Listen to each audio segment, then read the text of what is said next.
Assalamualaikum warahmatullahi wabarakatuh. Bismillahirrahmanirrahim. Nahmaduka ya ghafuru ya syakuru. Mashalli wa sallim barik ala sayyidina maulana Muhammadin wa ala alihi wa sahbihi asma'in nama ba'du. Di barokahnya Nur Islam itu di seluruh dunia itu mengkaji Nur Islam, ya, mengkaji di semua sistem dunia. Seorang di semua sistem dunia, termasuk di Amerika itu kalau nangani sesuatu ya pakai Nur Islam, meskipun mereka tetap non Muslim. Ya tadi misalnya harus cuci tangan, misalnya ngadepi penyakit harus cuci tangan, harus ini, tetap akhirnya ngakui bahwa jauh sebelum ada penyakit saran Kanjeng Nabi, tiap kamu bangun tidur kamu harus cuci tangan. Fa innaka la tadri, karena kamu tidak tahu aina batat yadaka, kamu tangan kamu kemana. Ada yang baca aina batat yaduhu, ya kalau tasniyah berarti apa? Yadaka pakai alif. Itu Islam. Mulai dulu menyarankan apa? Terus mulai dulu ya sarannya Islam ya pakai air sing warid yang ngalir. Sehingga cara wong kuno nganggo padasan dulu, sekarang malah pakai keran. Itu jauh sebelum ada anjuran pemerintah pakai air ngalir, kudune santri wis biasa. Jadi banyak ilmu yang menurut mereka baru, cara santri itu ya biasa aja, karena memang kita hidupnya kan sudah benar, sudah waras. Sehingga benar kan nasibnya. Nah, pola hidup kita ini sudah waras, sudah bagus. Nah, soal solusi sosial malah gampang lagi. Saya beberapa kali ada orang konsultasi ke saya. Solusi sosial Islam lebih hebat lagi. Dari awal Islam menghentikan to'amul wahid yakfi isnain wa to'amus isnain yakfi arba'atan.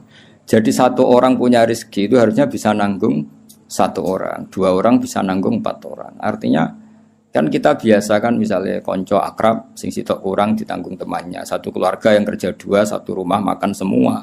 Karena normalnya memang rezekinya orang satu itu bisa menghidupi orang 2, orang 3, orang 4. Nah, yang menjadi kacau agama ini kan gini.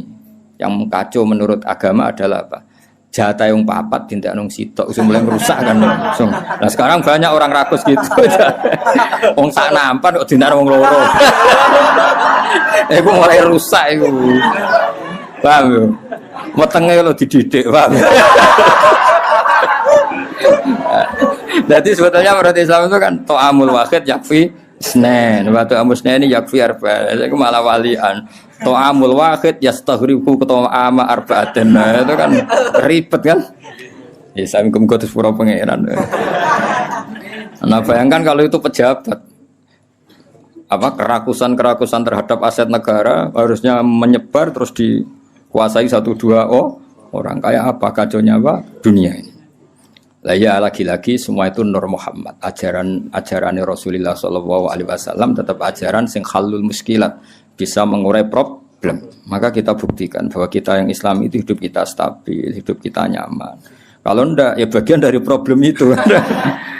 Ya bagian dari apa? Problem itu. Tetap Kanjeng Nabi faqad nusirat fil kainati a'lamu ulumik. Jadi meskipun di negara non muslim semuanya sekarang mengkaji apa? Islam. Sejarah para malaikat ya faqad nusirat fil kainati a'lamu ulumik. Semua alam raya ini pasti nanti mengkaji ilmu Muhammad. Sekarang sedekah Rasulullah, ketika Amerika yang mengkaji Islam, Eropa juga mengkaji, semua mengkaji Islam. Wa tabasyarat lan dadi bunga apa al makhlukatu pira-pira makhluk dikutu hingga kelan tekani sira.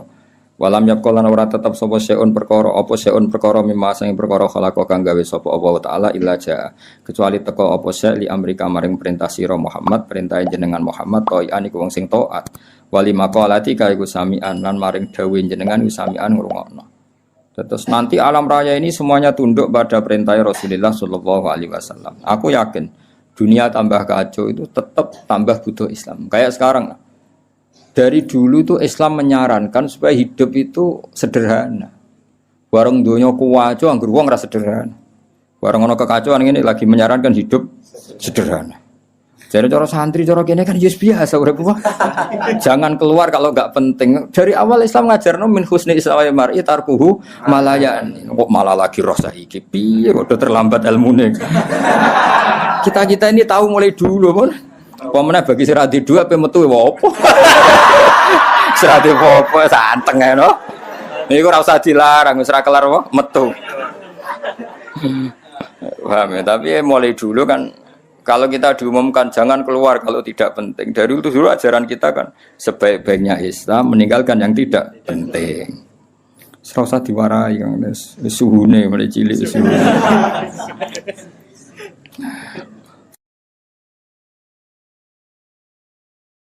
Fasaya tikal bairi mulai cerita mujizat. Fasaya tika mongko bakal teko kang sira pal bairu unta. Bidimamika kelawan jaluk tanggungan jenengan ya stajiru jaluk selamat apa bair. Masyhur iki kula wingi cerita sami dengan berbagai redaksi riwayat fil makna tapi maknanya sama. Yaitu tadi ada unta yang dipekerjakan di luar normal di luar normal disakiti, makanannya sangat kurang. Walhasil terus unta ini matur ke Rasulullah bahwa diperlakukan majikannya seperti itu. Terus si Arabi dipanggil, kamu gini-gini sama unta kamu. Lah kok tahu ya Rasulullah ada enggak yang cerita? Ini sing cerita untamu. Iku jenenge fasayati kal ba'ir bidhima mikayas taji waddobulan hiwaddob wal huzalatu lan huzala. Makanya kemarin sama anani dob yun nufur itu 2 kali. Itu kalau maksudnya tidak dob ya huzala. Karena kita tidak pernah tahu dob yun nufur apa dob yun nufur, kan kita enggak jamin harokatnya itu benar apa? Ya, kan kita tidak tahu kan harokatnya itu biasa kan salah kan? Kalau dobu ya dob, kalau dobyu itu hozal. Tapi apapun itu pernah ada seorang Arabi berburu hozal ya, kijang atau berburu dob, tapi sama ya. Sementing atau memang itu 2 peristiwa atau memang itu dua peristiwa. Ketika ketangkep Arabi tadi mau disate, namanya orang nangkap buruan kan, hewan buruan, terus matur ya Rasulullah saya ini punya anak kecil-kecil. Ini jam saya menyusui, tadi saya keluar untuk nyari makanan. Tolong beri kasih Arabi tadi, beri hak saya menyusui anak saya. Setelah anak saya tidak butuh susuan saya nanti kembali ke sini siap ditangkap Arabi ini. Terus akhirnya Rasulullah minta si Arabi tadi, terus dituruti sama Arabi. Dan dobnya ini tidak nyulaini janji, setelah selesai semua kembali. Itu jenis apa? Waddobu wal huzala. Nah yang kemarin apa? Inta apa dobjun nufuru tadi yang kemarin itu saya tidak tahu. Makanya dobyu atau dobu kita tidak tahu. Tapi apapun itu tetap maknanya itu minta tolong Rasulullah apa? Minta tolong Rasulullah. Ya syadani waddob wal ghazala ya syadani yang saya podop lan ghazala laka maring panjenengan birisalah kelawan diutus wal qamaru lan rembulan wasyajaru lan wit wa tibulan zib. Sangka kata zibun apa? Serigala, wa dzibulan serigala. Wong Arab kadang muni dzibun, kadang muni apa? Dzibun. Kados teng kira asap pahe napa? Dzibun atau apa? Dzibun. Iku yantikuna padha ngucap kabeh yantikuna padha ngucap kabeh binubu atika kelan nabine panjenengan angkoripin saking wektu sing parek. Wa markabu kawate tumpakane panjenengan alburaku buruk. Ila jamali kamaring gantenge panjenengan mustaqun utai buruk iku kewan sing bronto sing kangen. Ya dadi buruk itu sangat rindu supaya dinaiki Rasulullah sallallahu alaihi wasallam. Wa Jibrilu ta Jibril syawus wa Jibrilu ta Jibril syawu sumamlate katika kang ngatur sistem kerajaan. Jadi kemana Jibril itu mitranya Nabi sing ngatur alam raya ini iku qot a'lana. Teman-teman maklumat no sapa Jibril bizikrika kelan nyebut panjenengan fil afaq dalam penjajahane langit. Jadi Jibril yang mempopulerkan namamu di langit. Jadi Jibril memaklumatkan bahwa sekarang lahirlah seorang nabi yang sangat dicintai Allah namanya Muhammad. Sehingga alam raya di langit enggak ada yang kenal Kanjeng Nabi karena sudah dimaklumatkan oleh malaikat Jibril. Iku jenenge apa? Wa rafa'na laka dzikra. Wal qamaru rembulan makmurun dan perintahna laka maring sira bil insyikaki kelan pecah. Ketika orang kafir menuntut mukjizat, minta bulan itu dipecah dan itu pernah terjadi iqtarabatis sa'atu wan syaqqal qamar. Wa kullu man liskabehane wong fil kauni ing dalam alam raya ku mutasawwiqun bronto kabeh, bronto rindu yang sangat. Wong Arab nadarani syauqun. Mulane sebagian mahalul qiyam wa ayyuhas syauqul jazil wahai manusia yang layak dikangeni. Jadi Nabi itu semua orang pasti kangen. Wa kullu man liskabehane wong fil kauni ing dalam alam raya ku mutasawwiqun iku kangen banget dihuri kamaring muncule panjenengan, muntaziro tur ngenteni li isyraqi nurika maring padange nure panjenengan. Fabena mal habibu ing dalam antarane Rasulullah sallallahu alaihi wasallam iku mun situn iku wong sing ngrungokno. Ngrungokno li sama itilkal asbah maring ngrungokno mengkono-mengkono asbah maknane jumleger maksudnya fisik-fisik itu. Halimah kan enggak tahu kalau itu malaikat. Pokoke bahasakan Muhammad kekasihku iki mendengar itu semua. Iku jenenge apa? Mun situn li sama itilkal asbah. Wa wajhu te wajah Nabi mutahallilun bersinar kanuri soba kodene cahaya pagi hari. Jadi Nabi mendengar saja dengan penuh seksama dan Nabi kelihatan berbinar-binar. Ya itu tadi didawi malaikat tadi, malaikat setelah ngoperasi kan ngendikan panjang lebar. bahwa kamu itu calon nabi, kamu begini-begini, itu Halimah dengar semua. Iz aqbala dumadaan madhep sapa Halimah tu Halimah mu'linatan hale wong sing banterno bisyahi lan bengok. Maksudnya bengok kaget kan karena nabi dikelola orang yang tidak dikenal. Habis itu di bredel, di apa-apa itu kan kaget betul ibu rodoknya. Aku lu ngucap sapa Halimah, dawuh sapa Halimah wa ghariba, wong sing aneh, wong sing asing sendiri. Maksudnya karena nabi pas itu jauh dari saudaranya karena saudaranya kan lari semua. Ya ketika melihat malaikat tadi kan saudaranya lari semua, berarti Nabi sendiri. Wong Arab nak muni wa ghariba, napa? Wa ghariba. Faqalat mongko dawuh sapa al malaikat ya Muhammad ya Muhammad ma anta bi gharib. Ma anta ora ana te sira bi gharibin kelan wong sing dhewean, bal anta te sira minallahi qaribun parek. Wa anta te sira lahu maring Allah, wa anta te panjenengan lahu maring Allah sofiyun pilihan wa habibun lan kekasih. Ketika Halimah muni wa gharibah, jare malaikat, tenang kamu Muhammad, kamu tidak sendiri. Kamu dekat sama Allah.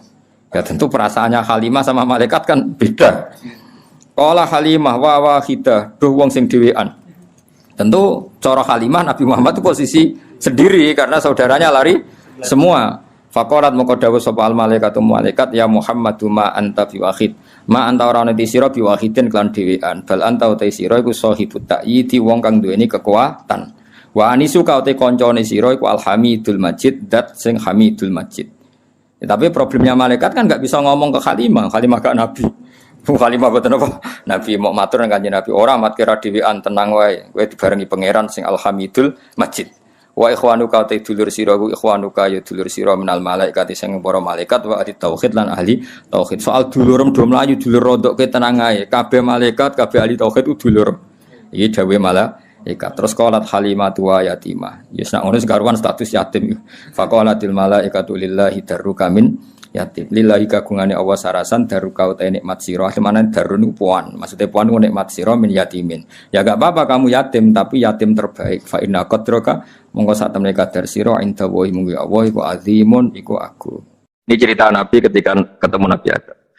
Fa idza nazara qibala yaminih dhahika. Fa idza nazara qibala shimalih baka. Nabi Adam ketika melihat ke kanan itu senyum-senyum, senang sekali. Tapi kalau kau melihat ke kiri itu nangis.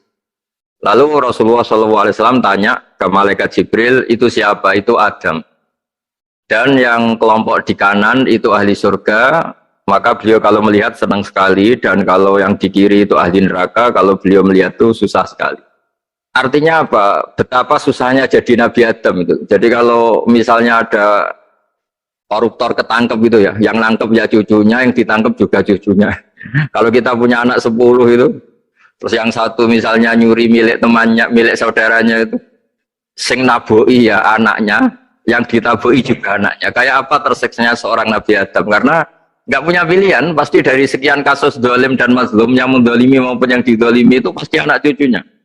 Jadi betapa susahnya seorang Nabi Adam. Jadi termasuk kearifan kita sebagai manusia itu belajar dari takdir yang kita hadapi, yaitu keterbatasan kita sebagai manusia. Kita harus bisa ngelola kegagalan, terima kodok kodar. Makanya kata Mbah Mun, abahnya Gus Yasin itu sering cerita ke saya, iman itu paling dhuwur itu iman kodok kodar, khairihi wa syarrihi minallah. Kita harus punya kesiapan iman khairihi wa syarrihi minallah. Bahwa segala kebaikan, segala syar itu sudah digariskan oleh Allah Ta'ala. Kita bisa apa sebagai manusia. Jadi pertama Nabi Muhammad ketemu di as-sama idunya, langit paling dekat, itu ketemu Nabi Adam dengan kondisi seperti tadi. Kalau melihat ke kanan itu senyum, karena itu anak-anak beliau, turunan beliau yang ahli surga. Kalau melihat ke kiri itu nangis, karena itu cucu beliau yang ditakdir tidak jadi orang baik. Artinya kalau ada peristiwa sosial apa saja, yang satu zalim, yang satu mazlum, atau yang satu benar, yang satu salah, atau sama-sama benar tapi salah paham, itu semua adalah cucu Nabi Adam alaihi salam, dan itu membuat beliau kadang-kadang dohika, kadang-kadang senyum, kadang-kadang baka, kadang-kadang nangis. Jadi itu yang menjadikan tambahnya arifnya Rasulullah SAW.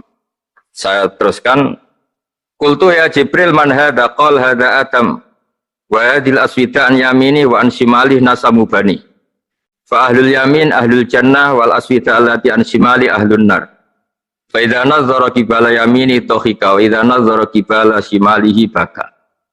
Itu seperti misalnya kita punya anak 5, yang satu sukses jadi profesor doktor atau jadi orang alim, yang satu sekolah saja agak naik, misalnya sudah agak naik, ngentekno dunia itu nghabiskan harta itu kan.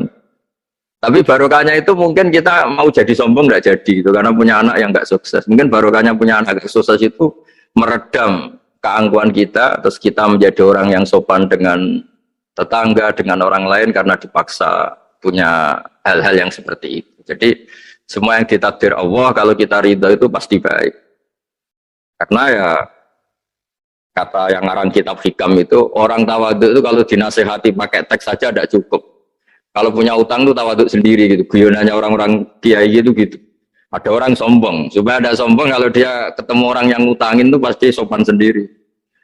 Jadi kalau dinasehati suruh sopan susah, tapi kalau ketemu orang yang ngutangin atau ketemu orang yang dia butuh pasti dengan sendirinya sopan sendiri. Atau ketemu orang yang menjadikan anaknya dapat pekerjaan, menjadikan keluarganya dapat job pekerjaan, pasti dia sopan sendiri karena utang jasa. Nah kalau kita pasti sopan sama orang yang ngutangi kita, yang menolong kita, apalagi dengan Allah Ta'ala yang semua yang kita pakai pasti dari Allah Ta'ala. Dengan demikian sudah keharusan kita sangat-sangat sopan pada Allah Ta'ala. Yang implementasinya dengan sujud dan dengan sholat. Itu juga yang dibawa dari hasil Mi'raj. Ini saya baca teksnya ya, saya tadi jam 9 baca Bukhari di Kudus sama beberapa habaib, Alhamdulillah. Sekarang saya teruskan dengan Sahih Muslim. Termasuk kitab 6 yang paling dipakai ahli sunnah itu Al-Kutubus Sittah, yang paling pokok itu adalah Bukhari Muslim. Terus kemudian naik-naik terus ketemu Marartu bi Musa alaihi salam. Ini nabinya Bani Israel. Saya kemudian ketemu dengan Nabi Musa alaihi salam. Nabi Musa itu nabinya Bani Israel. Jadi orang Bani Israel itu bawaannya itu protes. Protes itu komplain. Ketika makomnya beliau dilewati Rasulullah SAW, kelas beliau sebagai nabi, beliau nangis. Ketika nangis ditanya, "Ma yubkika, kenapa engkau nangis ya Musa?" Terus ini saya baca supaya seperti teksnya. Kata Nabi Musa, "Rabbi hadza ghulamun ba'astahu ba'di, yadkhulu min ummatihi al-jannata aktsaru mimma yadkhulu min ummati." Ini lelaki atau nabi junior, nabi yang datangnya setelah saya, mestinya senior saya. Tapi nabi ini sukses, umatnya lebih banyak masuk surga ketimbang saya. Ini yang bikin saya nangis. Jadi pikirannya Nabi Musa kalau beliau senior, beliau lebih dulu ya umatnya lebih banyak masuk surga. Ternyata enggak, masih banyak umatnya Rasulullah SAW. Dan ini gaya beliau yang suka protes itu berkah karena protesnya orang soleh. Saya ulang lagi, apa-apa kalau dilakukan orang soleh itu pasti barokah. Ketika Rasulullah dapat perintah 50 sholat, itu Nabi Ibrahim pertama yang dilewati karena di langit paling atas dibanding nabi-nabi yang lain. Itu Nabi Ibrahim diam karena beliau tidak punya tradisi protes. Semua nabi diam karena Allah memerintahkan pasti sudah bagus lah, sudah diukur kekuatan hambanya. Tapi ketika Nabi Musa, beliau orang pertama komplain. Dapat apa kamu ya Muhammad? Dapat 100 sholat, dapat 50 sholat. Apa komentar Nabi Musa? Umat saya lebih gagah-gagah, lebih keren-keren. Pernah saya uji itu tidak ada yang mampu, apalagi umat kamu. Maka kamu mintalah keringanan. Fas'alhu takhfif, kamu harus minta keringanan. Masyhur itu riwayat itu. Kemudian Nabi minta keringanan sama Allah dipotong hanya 5. 5 masih 45, dipotong lagi 5 masih 40 sampai 9 kali pemotongan. Akhirnya jadi 5 sholat. Itu satu menjadi pelajaran bahwa hubungan dengan Allah Ta'ala itu tidak perlu malu karena Allah itu suka dimintain. Mestinya kan dipotong 5 minta lagi sungkan, dipotong lagi 5 minta lagi sungkan, tapi ternyata berkali-kali. Bahkan ketika sudah 5 itu Nabi Musa masih bilang, ya Muhammad minta lagi keringanan. Jadi kalau itu dikabulkan itu jadi tidak ada sholat itu kalau 5 masih minta. Nah, sampai Rasulullah itu tanya ke Jibril, ya Jibril bagaimana dengan gaya komplainnya Nabi Musa? Hiddah itu sering komplain. Jawabnya malaikat Jibril, ya roh hiddata, Allah tahu betul tentang komplainnya Musa dan Allah senang. Ya karena bawaan beliau begitu. Ini penting saya utarakan bahwa dalam Islam itu orang yang lemah lembut, yang samahah, Allahun halim kayak Nabi Ibrahim itu juga Allah suka. Yang suka komplain tapi demi hak, bukan demi konflik. Saya ulang lagi, demi hak, bukan demi konflik. Juga Allah suka. Itu kita menjadi dapat sholat yang hanya 5, itu barokahnya komplainnya Nabi Musa. Karena kita yang lemah ini diukur dengan umat beliau yang kuat. Ternyata umat beliau tidak kuat. Barokahnya tidak kuat itu dipakai tolak ukur, apalagi umatmu yang Muhammad. Kemudian itu yang menjadikan Nabi sebagai orang yang sangat tawaduk, karena yang merintahkan itu senior. Meskipun kita tahu Nabi Muhammad itu Sayyidul Awwalin wal Akhirin, tapi secara lahir, secara jusmani beliau lahir paling belakang, dan secara lahir juga beliau Nabi paling terakhir. Jadi secara hukum adab beliau harus sopan. Tentu sopan itu jadi panutan kita. Meskipun kita tahu hakikat beliau adalah Sayyidul Awwalin wal Akhirin. Secara hakikat. Nanti kita bicara lebih jauh tentang jusmani dan ruhani. Nah akhirnya keturutan sampai 5 sholat yang kita lakukan sekarang itu barokahnya komplainnya Nabi Musa. Banyak di cerita-cerita kitab hadis. Ketika Nabi Musa ngaji sama Nabi Khidir, itu komplainnya Nabi Musa menjadi fikih yang luar biasa, kata kitab Ibnu Hajar al-Asqalani Fathul Bari. Ketika beliau ngaji sama Nabi Khidir, kemudian Nabi Khidir itu dipinjemin perahu sama masyarakat. Sudah dipinjemin karena beliau majanan ya, dikasih gratis. Tapi di tengah-tengah perjalanan perahunya itu dilubangi. Nabi Musa komplain, akhirat tahari tukhriqu ahla, masa kamu lubangin padahal kamu naik, nanti gimana, kamu sudah pinjem, nggak bayar, masih merusak lagi, itu apa-apaan. Nabi Khidir ya relax saja, ilmu kamu belum cukup untuk menganalisis ini. Begitu juga ada 3 peristiwa yang Nabi Musa itu selalu komplain. Apa yang dikatakan Ibnu Hajar al-Asqalani itu kitab yang sangat bagus sekali. Justru dengan protes itu Nabi Musa punya kelas di atas Nabi Khidir, karena orang nggak boleh sukut alal mungkar, karena secara fikih orang itu tidak boleh mendiamkan suatu yang buruk. Kita tahu dalam aturan fikih di antara kewajiban kita adalah ingkarul mungkar, mengingkari suatu yang memang harus diingkari. Ya meskipun tentu tidak dengan sikap destruktif yang merusak dan apa, tapi yang nggak baik tentu kita ingkari. Perilaku Nabi Khidir yang melubangi perahu yang tidak miliknya, padahal yang punya perahu sudah menonton, itu perilaku yang nggak baik. Sehingga Nabi Musa protes. Justru protesnya Nabi Musa ini menjadikan beliau selalu di kelas fikih terbaik, yaitu ingkarul mungkar, mengingkari barang yang harus diingkari. Tapi tentu Nabi Khidir juga nggak salah, karena beliau punya perhitungan di depan nanti itu ada begal-begal, ada kekuatan yang nggak baik, yang selalu akan membegal perahu-perahu yang kondisinya sempurna.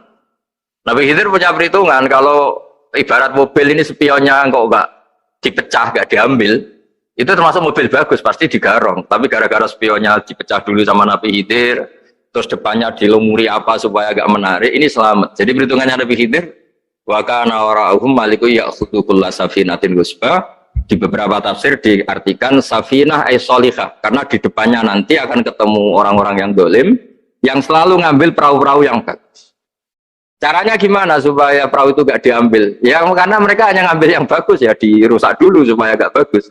Kalau ya gak bagus nanti lolos dari garong tadi, dari pengambilan secara dolim tadi. Jadi Nabi Khidir gak salah karena ada visi seperti itu. Nabi Musa protes juga gak salah karena memang tugasnya fikih itu ingkarul mungkar, mengingkari barang yang memang gak benar. Nah, di sini seperti yang dikatakan Gus Yasin, kita harus bisa ngelola perbedaan, ngelola beda sudut pandang dan sebagainya. Sehingga kita selalu dapat nikmat Allah Ta'ala, wa allafa baina qulubihim, nikmat yang kita asik, kita hidup asik, nyaman. Doa-doa bapak-bapak saya, guru-guru kita sering ijazahi setiap ketemu teman atau keluarga disuruh berdoa, Allahumma alif baina qulubina wa aslih dzata bainina. Semoga hubungan kita dengan orang lain itu baik-baik saja dan semua konflik kita dibenahi oleh Allah Subhanahu wa taala. Karena kita tidak pernah tahu ya, kita miskin kadang dianggap problem karena takut membebani tetangga.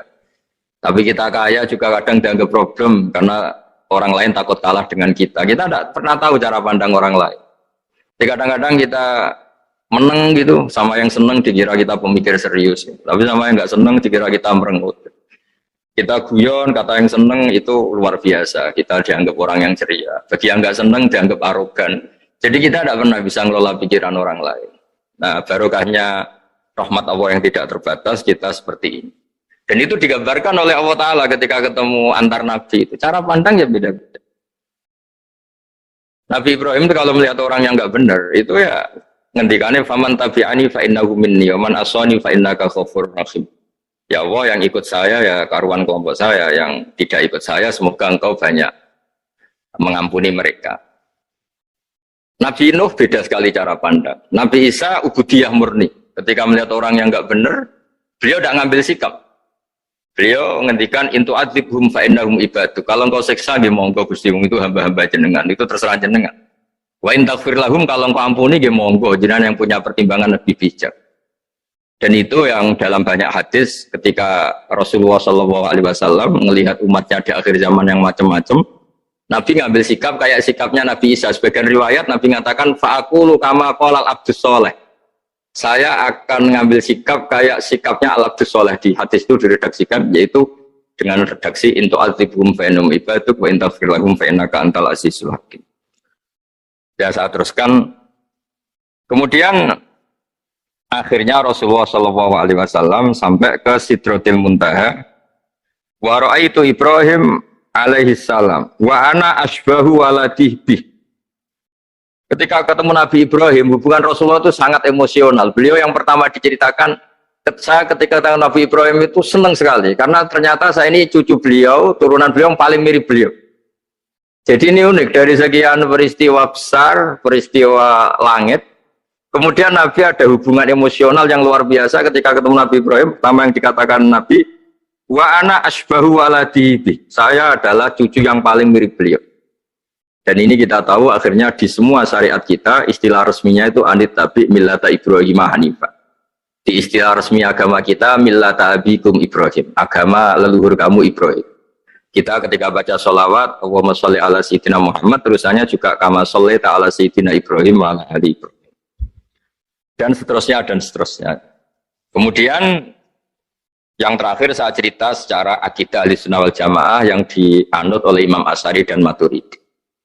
Meskipun secara lahir itu Nabi mengalami pertemuan dengan Allah di Sidratil Muntaha, tapi tetap saja kita cara pandang bahwa Allah Ta'ala itu mukhalafatul hawadis. Allah tidak bisa kamu andekan di satu tempat terus mengalami hal-hal yang kita alami sebagai makhluk.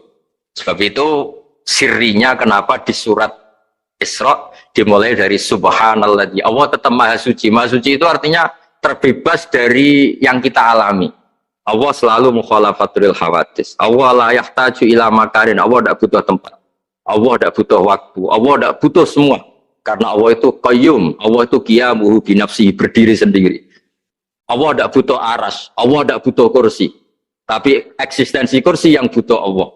Allah tidak butuh aras, tidak butuh kursi. Tidak butuh langit, semuanya itu berdiri karena Allah, bukan sebaliknya Allah berdiri di atas semuanya. Sehingga kita mulai kecil diajari Allah itu siapa? Al-Qayyum, kalau bahasa kita qiyamuhu binafsi, selalu berdiri sendiri, dan Allah itu Al-Ghaniyul Mutlaq, nggak butuh yang lain. Di sini pentingnya selalu Nabi ngintikan subhanallah, subhanallah, beritanya tetap Allah itu maha suci, Allah maha besar, Allah maha agung, dan keagungannya diantara ditandai dia punya sifat yang tidak sifat kita. Dia punya keabadian yang tidak bisa kita miliki. Dia punya semuanya yang tidak kita miliki. Itu sebab itu dimulai subhanalladzi asra bi 'abdi lailam minal masjidil haram. Jadi kata subhana ini maha suci itu maha suci dari tempat, dari waktu, dari apa saja. Meskipun Allah punya adat, punya sunnah memperlakukan hambanya itu dengan logika atau bayangan yang dibayangkan seorang hambanya. Sehingga seakan-akan kita ini ya ketemu, seakan-akan kita bisa ini melihat. Sehingga di surga disebut kita ini melihat Allah. Tapi semua ahli sunnah mengatakan, tapi kamu melihat Allah itu tetap saja bila kaifin walan khisorin. Tidak bisa terus menciri. Ciri itu bisa membatasi sifatnya Allah itu begini-begini, tidak bisa. Tetap Allah itu la tudrikul absar wa huwa yudrikul absar. Tapi kita bisa disebut melihat dengan kemakhlukan kita yang profan. Di surga disebut melihat, tapi bukan melihat yang kayak kita melihat antar makhluk yang terus bisa apa itu cerita detail, cerita spesifik, cerita apa tidak bisa. La tudrikul absar. Ini hebatnya ulama-ulama kita, selalu cerita Mi'raj, cerita nazar ila wa fil jannah, melihat Allah di surga, tapi bersamaan dengan itu selalu cerita Allah itu mukhalafatul hawadis, Allah itu laisa kamislihi syai'un. Jadi terima kasih Gajang utamanya pada Gus Yasin dan yang membantu semuanya. Barokahnya kita ketemu bisa ngaji, supaya barokah saya baca teks aslinya di hadisil Isra, karena tadi saya jam 9 sudah baca Bukhari, ini supaya dapat berkah saya ini baca Sahih Muslim. Begini ya, saya tak cerita karena saya baca kitab itu banyak sekali. Ini bukan dalam konteks sombong atau takabur, boten. Saya cerita baca kitab banyak itu supaya sampean tahu bahwa pikiran saya ini mamluk, dipenuhi dengan pikiran-pikiran ulama dulu karena saya sering baca. Jadi tidak pikiran saya sendiri. Khusyuk itu maknanya takut. Ya takut itu ya maknanya takut. Takut itu ya kelas-kelasan. Misalnya saya dipanggil bapak saya, "Bahak sini." Sekedar datang ke tempat itu meskipun nggak niat nurut, saya ulang lagi, sekedar datang ke tempat beliau manggil saya meskipun nggak niat nurut, itu sudah satu poin tertentu. Karena dipanggil terus menghadap itu sudah bagus, meskipun di hati saya nanti saya bilang nggak mau, saya mau main. Tapi itu sudah poin tersendiri. Karena bandingannya akbala dalam bahasa Arab itu adbaro. Adbaro itu dari kata dubur, dubur itu membelakangi. Daripada misalnya dipanggil Bahak sini, malah lari menjauh, membelakangi. Kalau dalam bahasa Arab adbaro, adbaro itu menjadikan duburnya di belakangnya. Makanya bandingannya akbala itu menghadap dengan muka. Kalau adbaro orang di belakangi pakai duburnya. Makanya dalam bahasa Arab disebut adbaro. Nah, sehingga terburuk dari seorang hamba itu adbaro, dipanggil ndak moro, dipanggil ndak menuju yang dipanggil, malah menjauh. Nah menjauh ini dalam bahasa Arab itu kadang dibahasakan tawalla. Tawalla itu mengu itu menghindari, atau adbaro, membelakang. Jadi kalau Anda sholat kok masih sering salah, dan saya yakin semua orang juga gitu, kalau nggak nabi, nggak wali itu ada ya kesalahan-kesalahan yang tidak fatal-fatal banget, karena ada kebaikan yang Anda lakukan, yaitu ketika Anda dipanggil, Anda istijabah, Anda mengiyakan dengan menghadap. Ya, itu sudah bagus. Nah setelah menghadap ternyata disuruh apa itu tidak nurut. Disuruh apa gak nurut itu satu kesalahan yang tidak mengganggu poin pertama tadi Anda menghadap. Sehingga banyak cerita di hadis-hadis ada sahabat yang zaman itu tidak soleh-soleh banget. Zaman itu ketika Nabi, saya ini mau sholat ya Rasulullah, tapi jangan diminta berhenti dari begini-begini. Beliau menyebutkan sekian kemungkaran sahabat tadi. Nabi komentarnya itu sayan hahumayakul. Nanti kalau sering sholat lama-lama ya enggak begitu. Nah ini kelirunya kita sebagai manusia. Lama-lama juga baik itu kita kira itu terus harus sekarang gitu loh. Nah itu keliru. Harus sekarang itu keliru. Bisa saja kita ini setiap sholat pasti sudah ditulis Allah nanti itu mati baik. Belalang nanti habis asar sebelum kita maksiat sudah mati. Habis sisa sebelum kita maksiat lagi sudah mati. Jadi barokahnya sholat itu ada waktu yang potensi ya, potensi sholat itu akhir kenangan kita, sholat itu identitas kita, sholat itu status kita. Nah, karena kita sholat itu pakai niat, niat itu komitmen. Sementara kalau Anda maksiat itu tidak pakai niat, karena zallah. Zallah itu ya ada niat maksiat, tahu-tahu mungkin di bis ketemu orang cantik, terus agak jelalatan, tapi kan tidak niat. Tapi kalau sampai sholat kan datang ke masjid, bayangkan diimami ini, nanti kamu takbir, nanti kamu baca ini, baca ini. Jadi benar-benar komitmen, itu status kita. Kata Said Zabidi disebut mautinuhu wa haqiqatuh. Baiknya umat Islam itu kalau taat itu mautinu, itu alamat resminya, itu statusnya, kata Said Zabidi. Tapi kalau dia maksiat itu zallah, zallah itu kepleset. Jadi tidak pernah jadi status kita. Semoga semua maksiat kita ini tidak status, tapi zallah. Tapi ketika taat itu status, hakikat kita. Maka kalau butiyah ya haqiqatuh wa mautinuhu wa dzatuh. Ini kata Said Abdul Az-Zabidi pengarang Ithqal. Orang Islam itu orang yang ketika ibadah itu identitasnya betul, ketika ibadah itu Allahu Akbar, dia berharap rahmatnya Allah gini-gini. Nah ketika salah dia zallah, dia ngantor ya ada niat korupsi, dia ingin memenai negara ini, dia nyai juga agak ingin macam-macam gitu. Ya tapi karena manusia terus ada zallah. Nah semoga semua kesalahan kita ini zallah itu ya cara Jawa kepleset, tidak mental. Dan semua kebaikan kita ini mental, yaitu kebaikan yang jadi tempat kita, identitas kita, haqiqatuh wa mautinuh wa dzat. Tapi jangan pernah berpikir kalau apa artinya sholat kalau kita masih melakukan kemungkaran, itu salah besar. Sholat itu wajib, dengan Anda sholat itu sudah mengurangi kemungkaran Anda, karena Anda tidak melawan ketentuan Allah Ta'ala. Kayak kita orang Indonesia, Meskipun kita koruptor, mau jadi KTP Indonesia sudah bagus. Kita mau jadi warga Indonesia. Meskipun setelah itu kita korupsi dan salah, tapi lumayan jadi mau jadi warga apa? Indonesia. Orang mau sholat, ternyata dia menstatuskan diri sebagai hamba Allah. Teken kontra, kalau saya ini hambamu ya Allah. Anta Robbi, iya karena butuh, iya karena stain. Soal salah ya salah aja ya.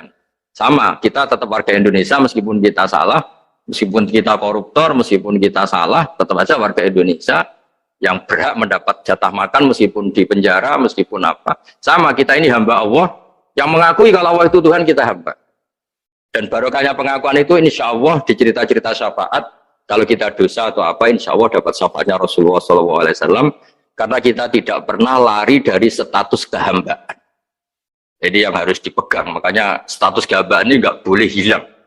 Kita harus sering bilang, Robbi, Robbi, Tuhanku yang merawat aku, yang memberi aku. Dengan demikian kita menjaga status kehambaan kita. Dan status hamba ini yang menjadikan orang layak masuk surga, yaitu fadkhuli fi ibadi, kamu harus resmi menjadi hambaku, baru ada perintah wadkhuli jannati. Kalau menjadi hamba aja nggak mau, kita punya keangkuhan, punya keinginan yang mulu-mulu, sehingga seakan-akan kita ini Tuhan, itu tidak menghamba. Kita harus fadkhuli fi ibadi, baru wadkhuli jannati. Ya, saya kira demikian, semoga ini manfaat. Banyak cerita niku riyen Kiai Khalil mengambil mantu Kiai Bisri niku nggih nyaur utang kalian Mbah Topo, mergi sering dirumat secara finansial. Tias mbake ndongane iku tenanan supaya anake Kiai Mustofa niku pinter, anake Mbah Topo niku pinter, terus dados Kiai Bisri. Niku nak diambil kesimpulan niku Kiai ndonga tenanan niku nak dirumat tenanan.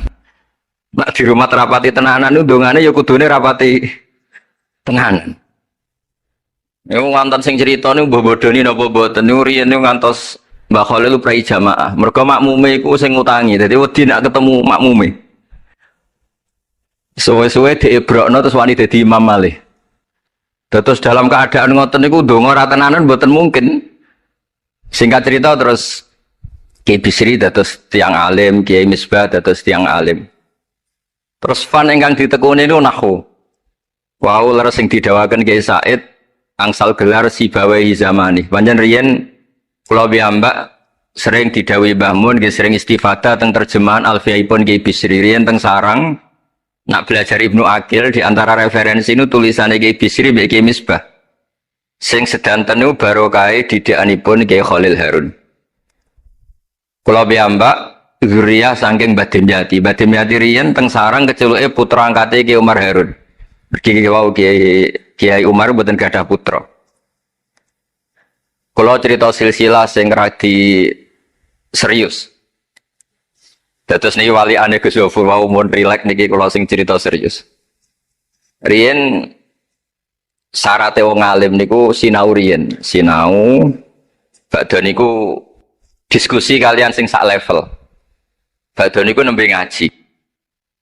Sehingga nak ngaji kantun nyocokno niki kangge santri-santri Rodotu Thalibin. Dados kisah hal sebelum ngaji Mbah Zubair niku sinau riyen.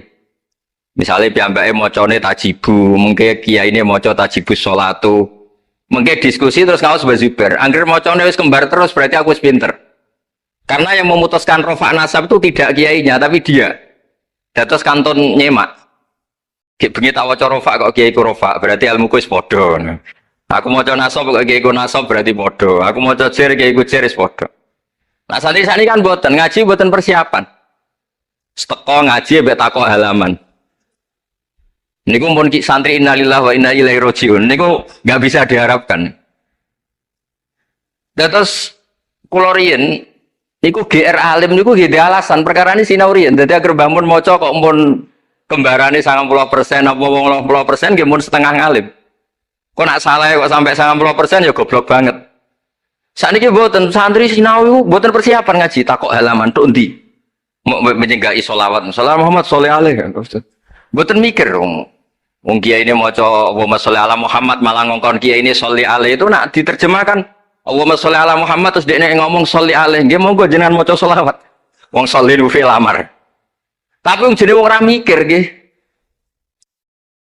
Terus niku ruwet. Terus niki kula cerita sing serius kersane jenengan pirsa bilih sing minter wong ra bakat pinter niku nggih kangelan tenan. Riyen bapak kula nggih Nah definisi wali nu ngoten kula nggih insyaallah pun mlebu lah. Mergi kula niku nggih minter tiyang kathah. Tiang-tiang sing ra bakat pinter teng Gunung Kidul niku kula kathah sing kula dadekno kiai niku. Tapi mboten pinter banget pokoknya memenuhi kualifikasi lah. Mergi ceritane niku nggih sederhana. Riyen niku Mbah Khalil niku nak mulang nahwu tenanan.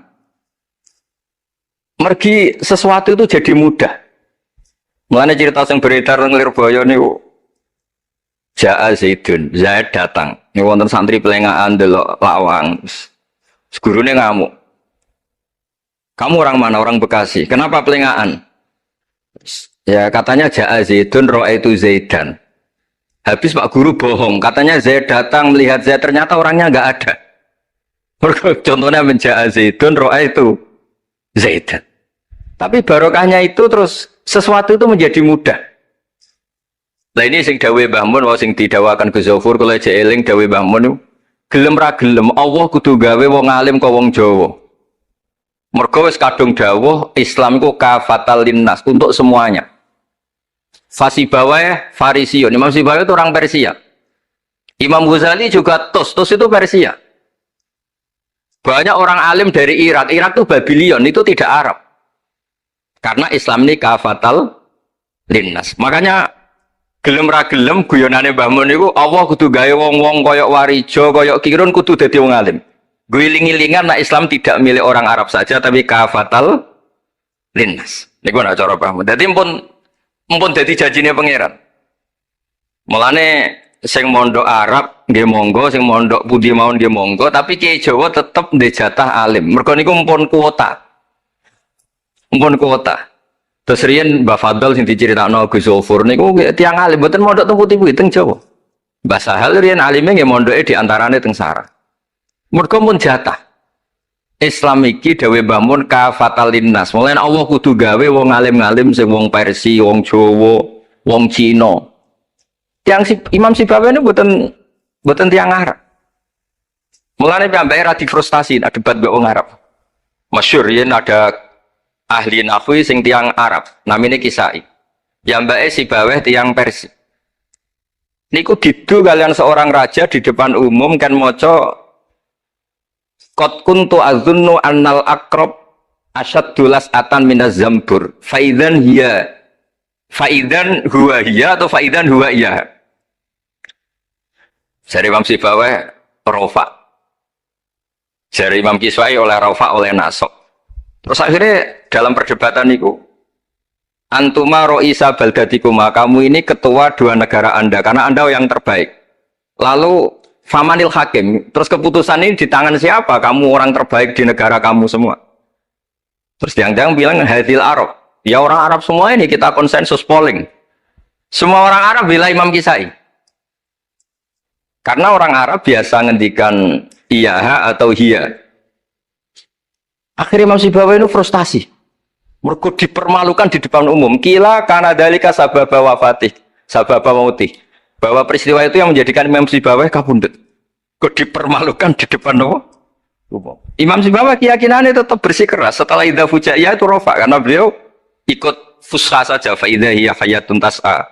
Fa idza hiya bayda'ul linadirin. Semuanya itu rofa. Beliau enggak bisa nerima konsep nasab. Terus tapi Imam Sibawae yang ngalami dipermalukan itu jadi barokah yang sak dunya. Yaitu karena dia orang Persia, belajar nahwu harus yang fusha saja. Barokahnya itu orang-orang non-Arab itu bisa belajar nahwu. Karena nggak perlu latihan min ayna ji'ta diwaca minin jid, fi ayna batuka diwaca fan batnuk. Cara sampean latihan Arab nakal tambah goblok. Mereka terus ribet. Orang Arab itu kalau nong Jawa mangan, sak piring kok wis wareg itu takok fi ayna batnuka itu fan batnuk. Kan kata tambah pusing, nak temui kan boten. Fi aina batnuka min aina jikta sehingga ra perlu mikir minin jik. Terus dawe Mbah Mun barokah fusha itu terus nahwu itu bisa digeneralisir. Akhirnya terus pilihannya alfiyah. Kila diantara sing betul alfiyah pertama nu Kiai Khalil Bangkalan. Mergi teng silsilah wau sing dirawakan Kiai Said diantara gurunipun Mbah Khalil Harun Kiai Khalil Bangkalan. Kula piyambak menyaksikan dalam manaqibnya Syekhona Khalil, beliau ngaji sama Said Zaini Dahlan.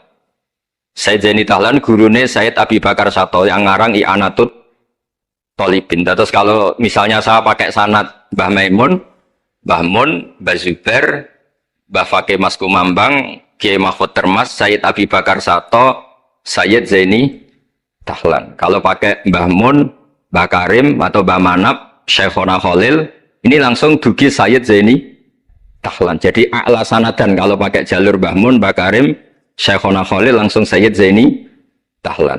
Sama kalau pakai sanad keluarga sini misalnya Mbah Khalil Harun langsung ke Syekhona Khalil langsung dugi Sayyid Zaini Tahlan.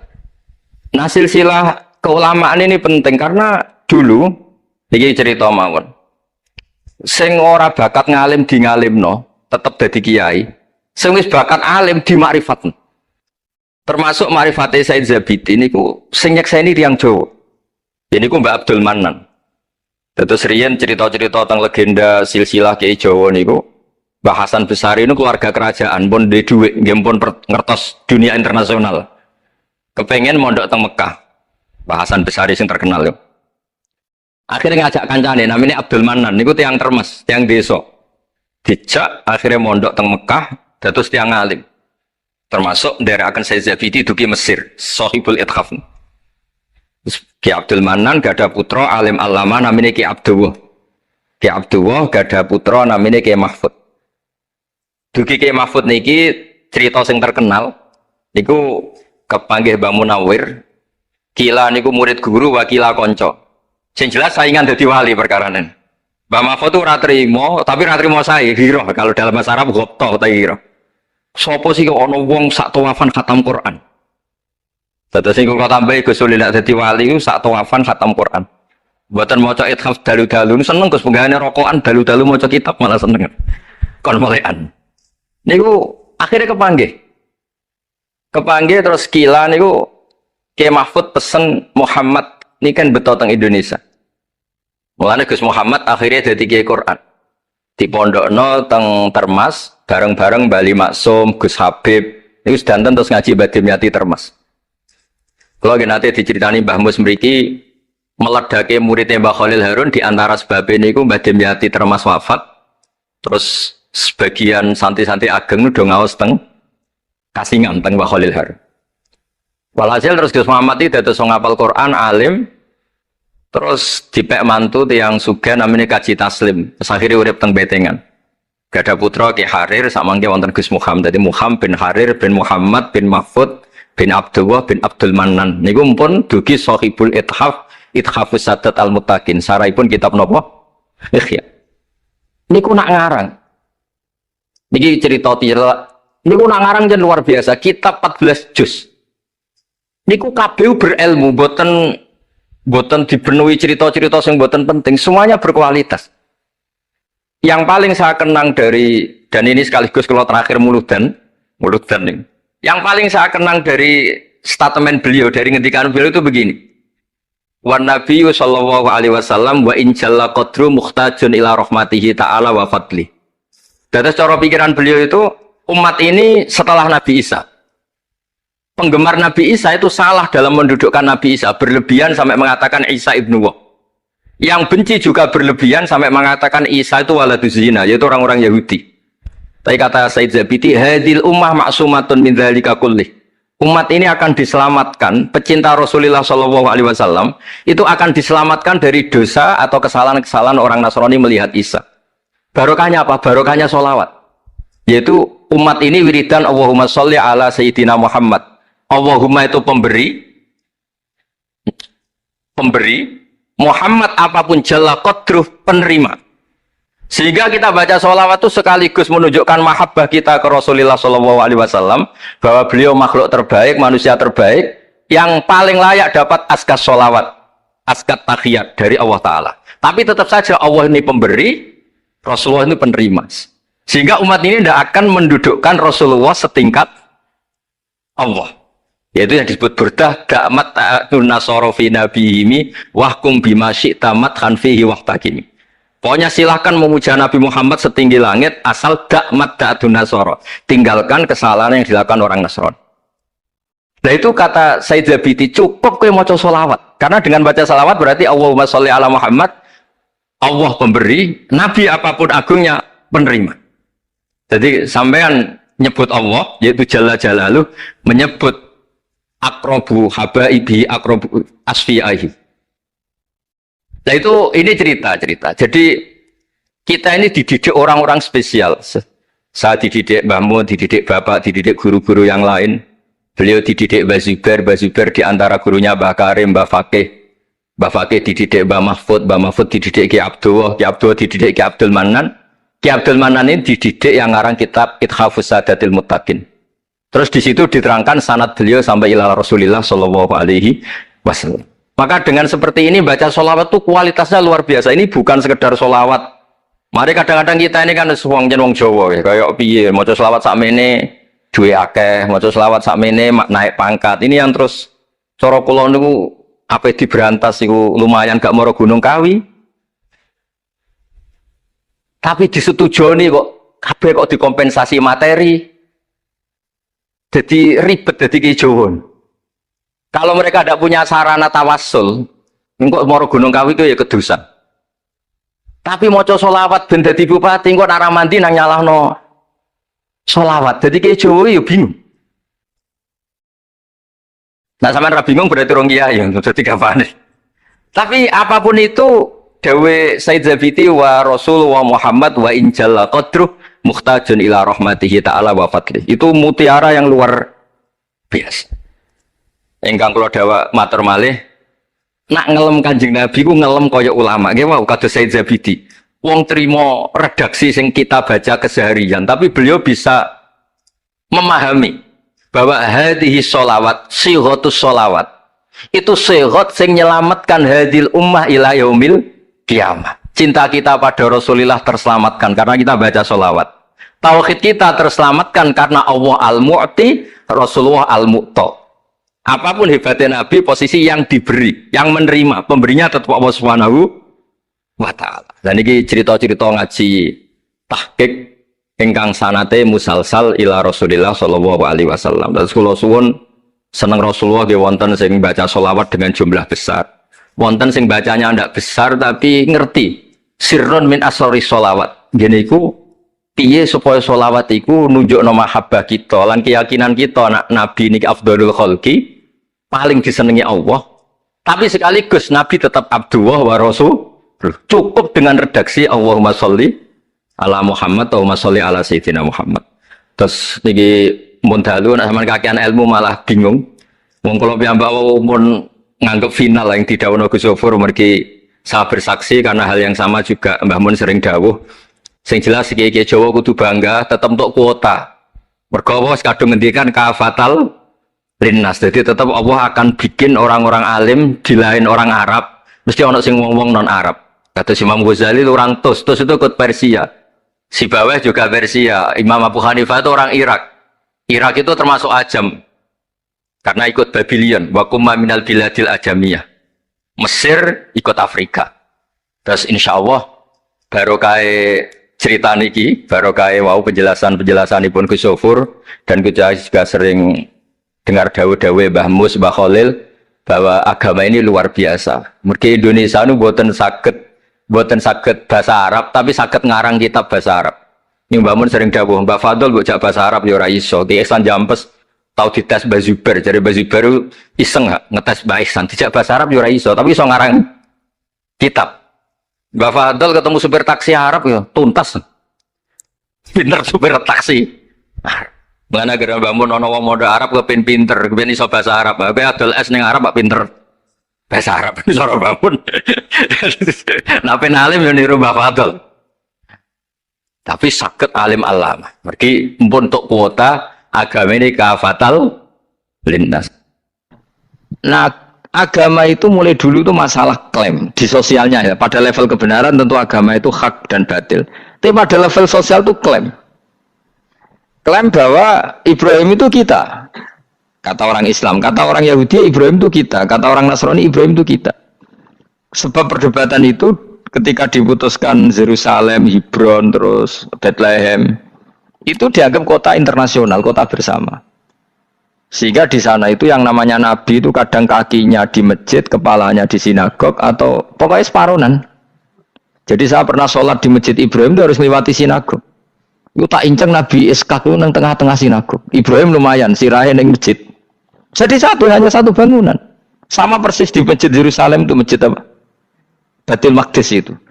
Tembok yang satu yang sebelah ini dipakai tembok ratapan, tembok yang sama yang satu dipakai masjid.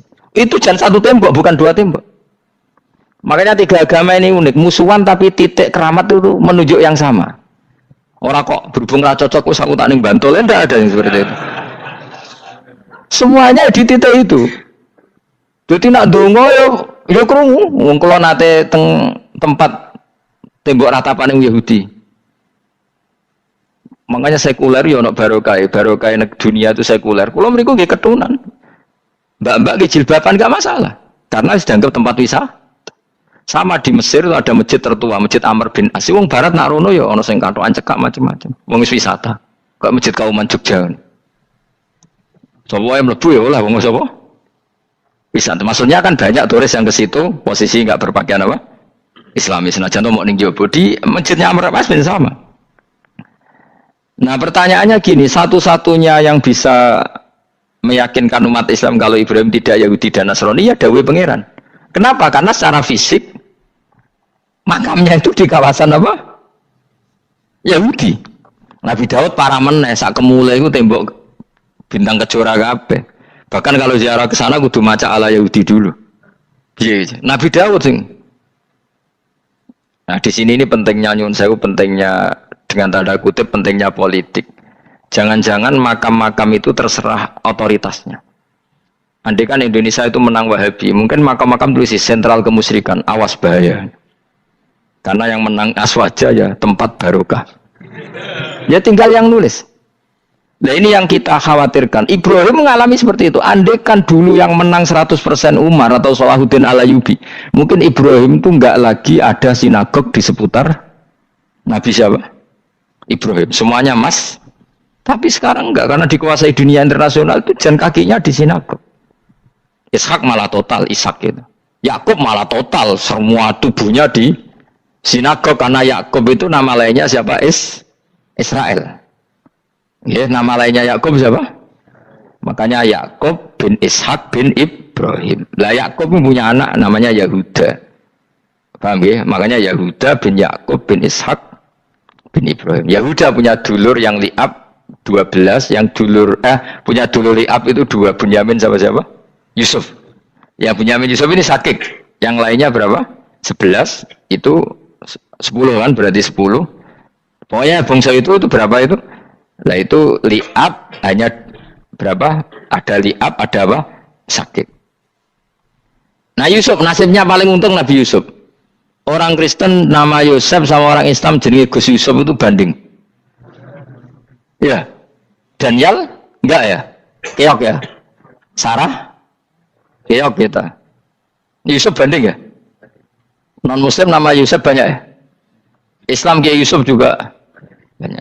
Mustafa Rawono ya? Islam kabeh lah jenenge. Meskipun gak wong pilihan dekne Mustafa sing jeneng-jeneng saiki ya mboten ora ono maknane. Makanya saya itu mikir. Nah, terus perdebatan sejarah itu mesti mengacu ke Duriyah. Duriyah itu komunitas. Nabi Ibrahim itu kita ikut partai Ismail saja ya supaya jelas ya. Ismail itu lahirnya di Palestina di Syam, dibawa ke Mekah. Tapi mari kula nu rodok setuju iska, mari dadi utek kula niku wis rodok iku. Utek kula niku kan anut kaul sing paling akwa. Sampean anut sing tahu krungu pertama, kan angel itu dadi samping. Tapi sudahlah saya tak kompromi saja ikut siapa? Ismail. Ismail itu kemudian ketika Islam, saya ulang lagi, ketika Islam mengklaim juga agama Ibrahim, itu orang Yahudi mencibir. Kamu kok bilang agama Ibrahim itu alasannya apa? Kita ini yang ikut Ibrahim, kata orang Yahudi, karena kita orang Palestina, kita orang Yerusalem. Terus Nabi Muhammad memberi penjelasannya, tentu diajari Allah, Ibrahim itu pernah hidup di Mekah. Buktinya fihi ayatum bayinatum maqamu, jejak kakinya di situ, jejak kesejarahnya di situ, yaitu istrinya pernah dibawa ke Safa dan Marwah, yaitu peristiwa Hajar nyari apa? Air. Lalu Ibrahim dan Hajar ini punya anak namanya siapa? Ismail, dan itu namanya Abul Arab. Jadi Abul Arab itu Ismail. Bukan Ibrahim. Kenapa kok tidak Ibrahim? Karena Ibrahim juga Abu Syam. Ibrahim masih milik bersama. Yang mulai benar-benar hidup di Mekah itu siapa? Ismail. Maka dulu perdebatan antar para peneliti agama, itu lalu Adnan itu siapa?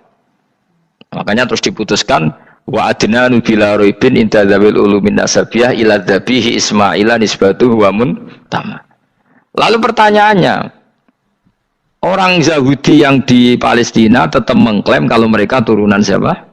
Ibrahim, dan menduga Ibrahim adalah Yahudi. Islam darani Ibrahim Islam.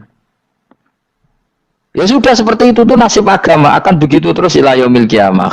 Kita tentu iman status Ibrahim, maka anak Ibrahimu Yahudiyah wala Nasraniyah. Nah, kenapa harus Quran ngendikan? Karena secara fisik atribut Ibrahim itu sekarang makomnya itu dikuasai Yahudi, akhirnya dikuasai Israel akhirnya juga. Jadi gampangannya ini loh. Umpama Nabi Ibrahim di makom ning Indonesia terus dikemuli ayat kursi kan aman. Paham tuh kita? Angel temen terangno kowe. Mesti diarani Islam. Nah, tapi di makom ning Israel dikemuli bintang kejora.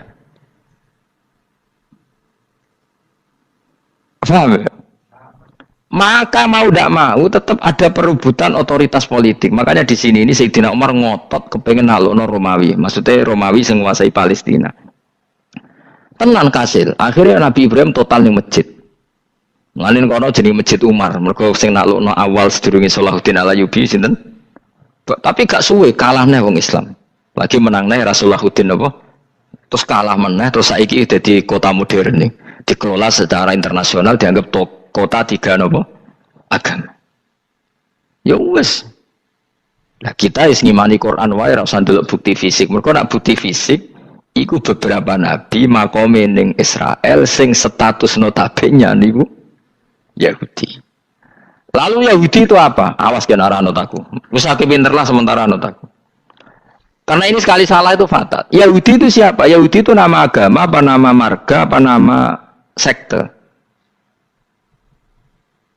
Terus orang tuh gak tahu mikir meneh, dikira Yahudi itu nama agama, apa nama sekte. Israroh gus tahu mikir, ya satu roh benak. Jadi Yahudi itu jeneng wong, itu Yahuda bin Yakub bin Ishak bin Ibrahim. Lalu nama ini ya tetap tauhid, tapi pertanyaannya, apapun tauhid kamu tetap akan disalahpahami oleh penulis sejarah. Maka sejarah itu sekali sing nulis salah, tetap selawase korbane yo salah. Misalnya kok Siti Jenar, kita kan tidak pernah tahu Siti Jenar persis piye.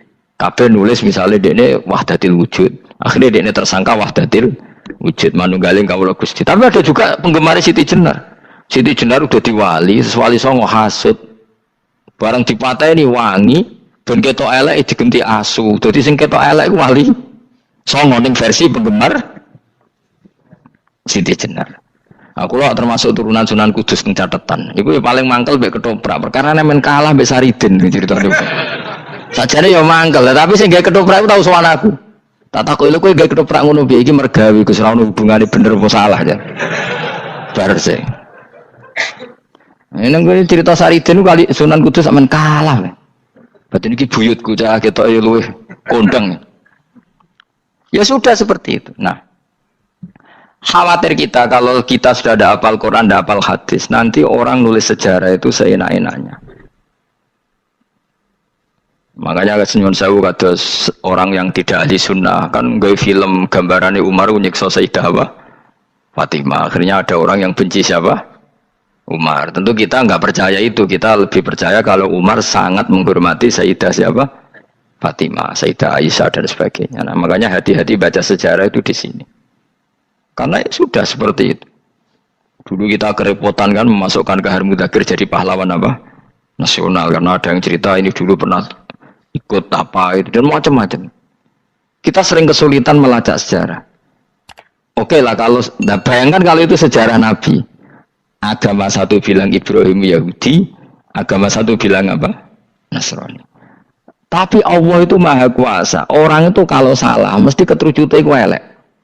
Gue mesti roh, gak ulama gak roh.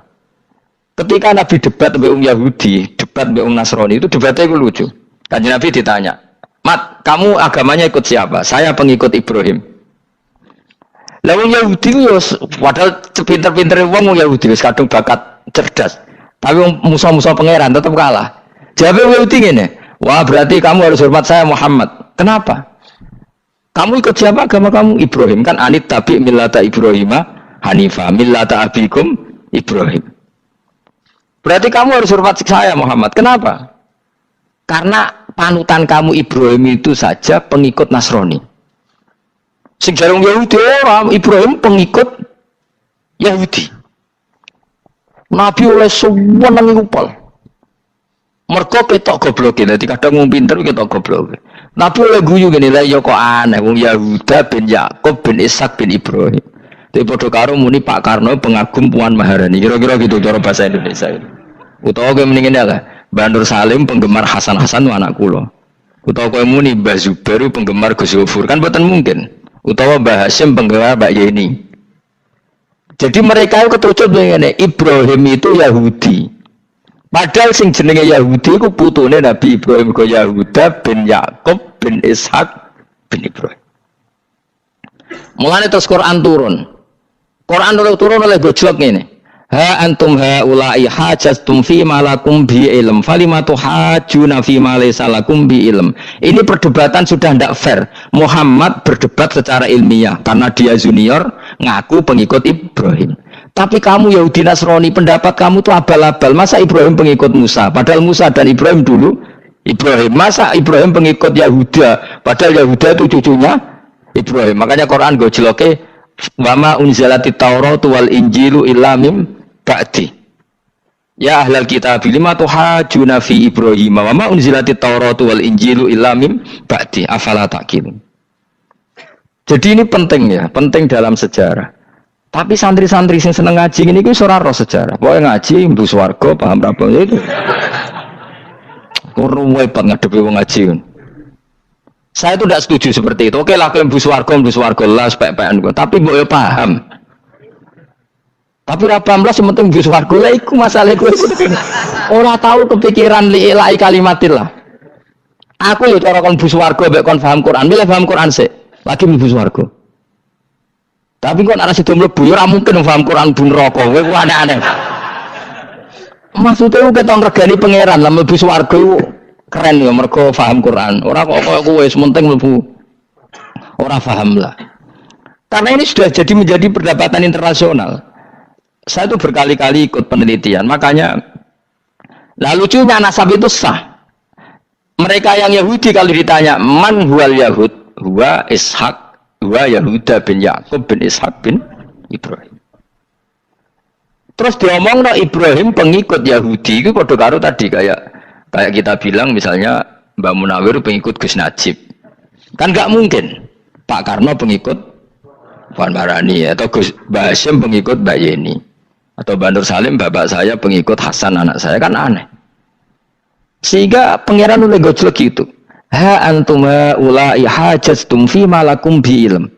Mereka ini sudah siap berdebat secara ilmiah. Falimatu hajuna fi ma laysa lakum bi ilm. Tapi saya iki pecintane Kanjeng Nabi ku rata-rata iku ora pinter. Penting selawatan berjanji buanter. Nak diarani bid'ah ngamuk wis ngono terus kegiatan.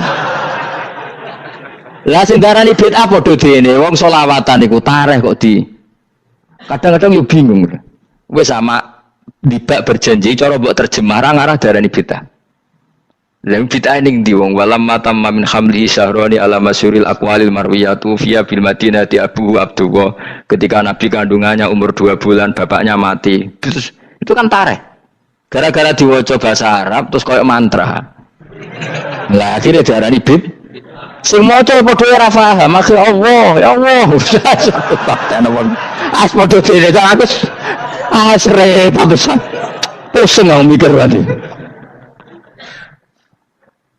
Ayo kowe ngono ta ora kelakuan itu. Sing biasa mau tulis bahasa Indonesia, kok terus ketara gak. Ulida maktunan biadil inaya makuhlan terus ya sudah ya biasa aja tareh. Ya kan tareh terus ketika Said Abdullah kenapa meninggal di Abwa? wa kana qad ijtaza bi akhwalihi bani adi min at-taifatin jariyah fama kasafihim syahron saqiman yu'anu nasukmahu wa syakwa. Kenapa Abdullah meninggalnya di Abwa? Abwa itu kawasan Yasrib karena Abdullah sedang menjenguk keluarga besar dari ibunya. Keluarga besar dari ibunya, istrinya Abdul Muthalib itu orang Yasrib. Nah pas di sana di Bani Najjar sakit, terus kapun, terus bid'ah ning ndi wong iku sejarah. Tapi mbok maca bahasa Arab, kowe maca koyo historis Allah terus ngono wae. Ya akhirnya wong kan darani iku mantra. Mana aku nak takoki wong sing bener ndi, wis padha ora bener ya ngono. Terus bener sapa sing ngalim? Wis kowe gak mau ngalim bener. Ya ora ngono padha benere wae. Wong sing ngritik ku krungune mantra, sing maca bos. Pusing ngomong terangno kowe. Nah, problemnya agama itu seperti itu. Yang diikuti orang banyak. Itu di makamnya Nabi Dawud itu ya sudah wiridan ala Yahudi. Sama sekali. Saya sampai nangisi Nabi Dawud. Karena makamnya itu total dirawat ala mereka. Jogja juga ngalami gitu, Jakarta, Rembang nanti juga ngalamin gitu. Banyak raja itu wali, tapi waris-warisnya sudah nyuwun sewu orang abangan, terus misalnya dikasih sesajen. Orang ono yasine tapi mau sesajene mau apa kalau makamnya memutuskan seperti itu, penjaga makamnya itu. Mulane kena dadi wali nggo anak putumu muridmu wali nak ora repot guri-guri dikai sajen. Itu di Gunung Kawi itu ada makam santri tapi tunggu mek sugihan piye sih. Nggo ruhe nangis tenan. Banyak seperti itu enggak usah ditua banyak. Lah lalu makam itu terserah siapa bertanya, terserah yang rumah atau terserah statusnya zaman dulu. Nah, karena yang rumat itu berafiliasi ke Yahudi, terus mengklaim Ibrahim itu, maka Quran harus menerangkan maka anak Ibrahim Yahudi wala Nasrani karena secara artefak, secara kesejarahan fisik itu sekarang dikuasai Yahudi. Jadi repot. Ya tapi itu ya sudah. Makanya kita kembali ke Quran dengan cerita tadi. Ibrahim tetap Abul Anbiya. Ibrahim tetap Muslim. Buktinya punya peninggalan Ka'bah. Nah, Ka'bah ini harus kita jaga. Ketika Ibrahim kita katakan ninggali Ka'bah, ternyata Ka'bah di situ sentral tauhid. Antahhiru baitali taifina wal akifina waruka'is sujud. Ketika Ka'bah jadi sentral tauhid, maka kita akan mengatakan peninggalan Ibrahim pasti tauhid. Makanya Nabi marah besar ketika Ka'bah ada berhala banyak. Andai kan enggak dihapus oleh Nabi, maka berhala itu pun dianggap peninggalan Ibrahim. Dong tau nih? Dong tenan. Ya pinter nih, jadi maju lah.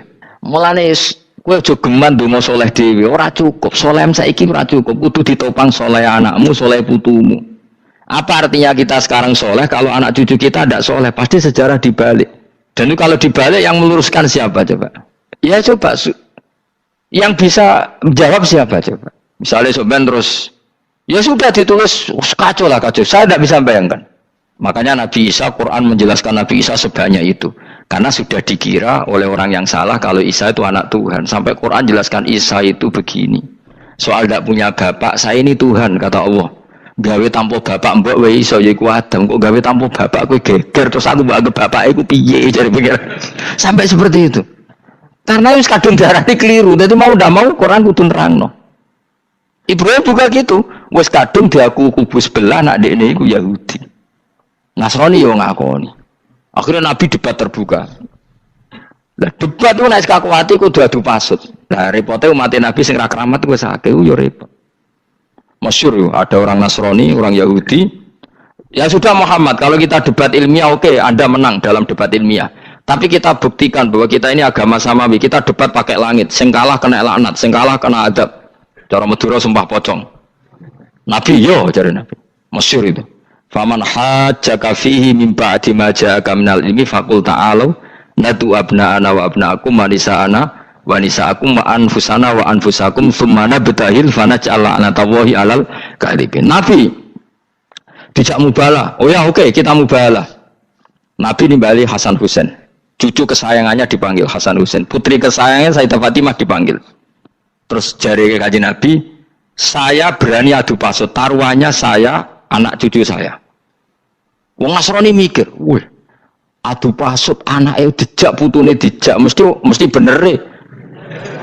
Mergo wonge paling kuwatir nak anake mati putri mati, ora ono cerita bojo ning bab iku. Bojo ora melok ora ora. Mulane kula termasuk kiai sing jarang lunga mbek bojo. Bojo iki sakjane sering lah tau mlebu. Tapi kiai-kiai haji ya mbek bojo, umrah mbek bojo. Kula niku ya rada iskal. Jebule bareng tak takono sisi dhuwit sing wedok. Ya wis nak ngono kejawab ya wis anjir sing dhuwit sing wedok. Ya wis nak ngono fair apa? Riyen bapak kula kaji dhewean, bojo kula kaji dhewean, kula ya kaji dhewean, tapi aja tiru. Kamu ndak sekeramat saya jadi. Kula nggih setuju sing gruduk wong loro karena ternyata tadi sing duwe dhuwit sing wedok. Ya wis sesuai meneh. Tapi dalam semua riwayat memang abna ana itu Hasan Husain, Nisa itu Fatimah. Memang Nabi enggak ngajak istrinya. Nabi itu unik dalam banyak hal itu memang ya Hasan Husain sama Sayyidah Fatimah. Kenapa istri itu kadang nggak dilibatkan? Memang nggak seru, seru anak. Orang itu lebih menyayangi anak, toh nyowo coro Jawa. Bareng Nabi keluar, orang-orang Nasrani bilang ini wajah-wajah yang setiap mengetuk langit pasti disembadani. Terus mereka mundur, nggak jadi apa mubahalah, minta mubahalah ini dibatalkan. Berarti Nabi itu debat 2 kali. Secara ilmiah ya pernah, yaitu membuktikan kalau Ibrahim adalah pernah berdomisili di Mekah. Sehingga Nabi mengklaim sebagai turunan Nabi Ibrahim. Mereka tanya buktinya apa? Terus fihi ayatum bainatum maqamu Ibrahim. Orang-orang Yahudi Nasrani ditanya, itu apa? Jejaknya itu jejak Ibrahim. Mereka ngakui kalau Ibrahim pernah di Mekah. Artinya kalau pernah di Mekah zaman dulu kan nggak ada pesawat, nggak ada, mesti domisilinya lama. Dan itu artinya punya anak turun yang hidup di Mekah, yaitu lewat Ismail. Bukti kedua tadi, sa'i. Sa'i baina Safa wal Marwah adalah mengenang ketika Hajar mencari air. Lagi mulai perkara mbek kowe. Saiki Ismail ketika lahir iku jek digolekno banyu antarane Safa mbek Marwah. Sementara cerita Dzabih disembelih iku ning Sam. Mulane kok melok-melok lah ya. Kok melok-melok iku lha. Aja terusno, mari kepinteran wis. Semeneng ae ora usah melu-melu. Gak aku Ismail ya.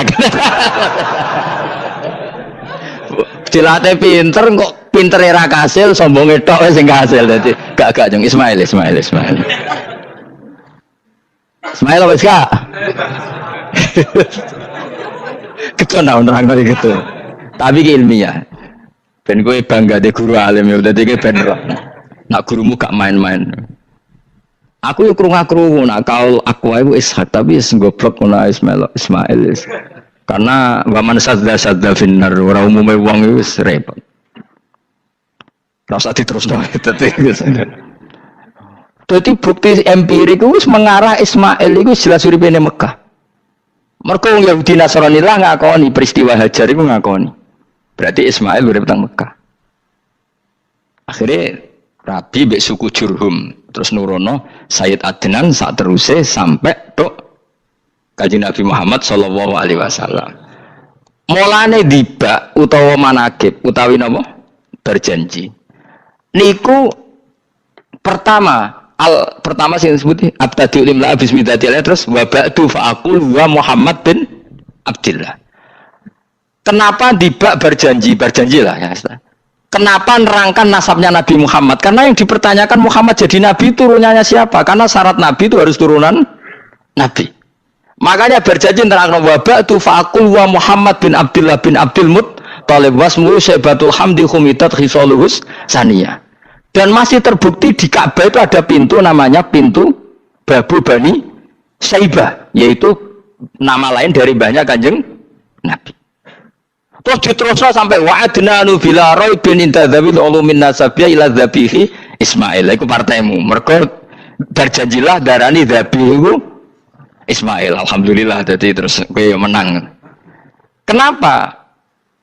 Ya itu tadi sakjane mbok diterjemah yang ini ketahuilah bahwa Muhammad punya bapak Abdul punya bapak Abdul Muthalib punya bapak Hashim nama lainnya ini bin Abdi Manaf sampai Adnan. Ketika diterjemah itu jadi mantra atau jadi buku sejarah. Nambah waca Arab itu kira paham. Mantra. Mulane sing ngarapno ya bener pancen suarane suara mantra. Sing ngalalo ya bener karena itu sudah apa? Sejarah. Lah khilaf seperti ini sudahlah kita abaikan saja, kita suka damai, tidak suka konflik. Biasalah seperti itu. Tapi yang jelas perdebatan antar para nabi itu seperti itu.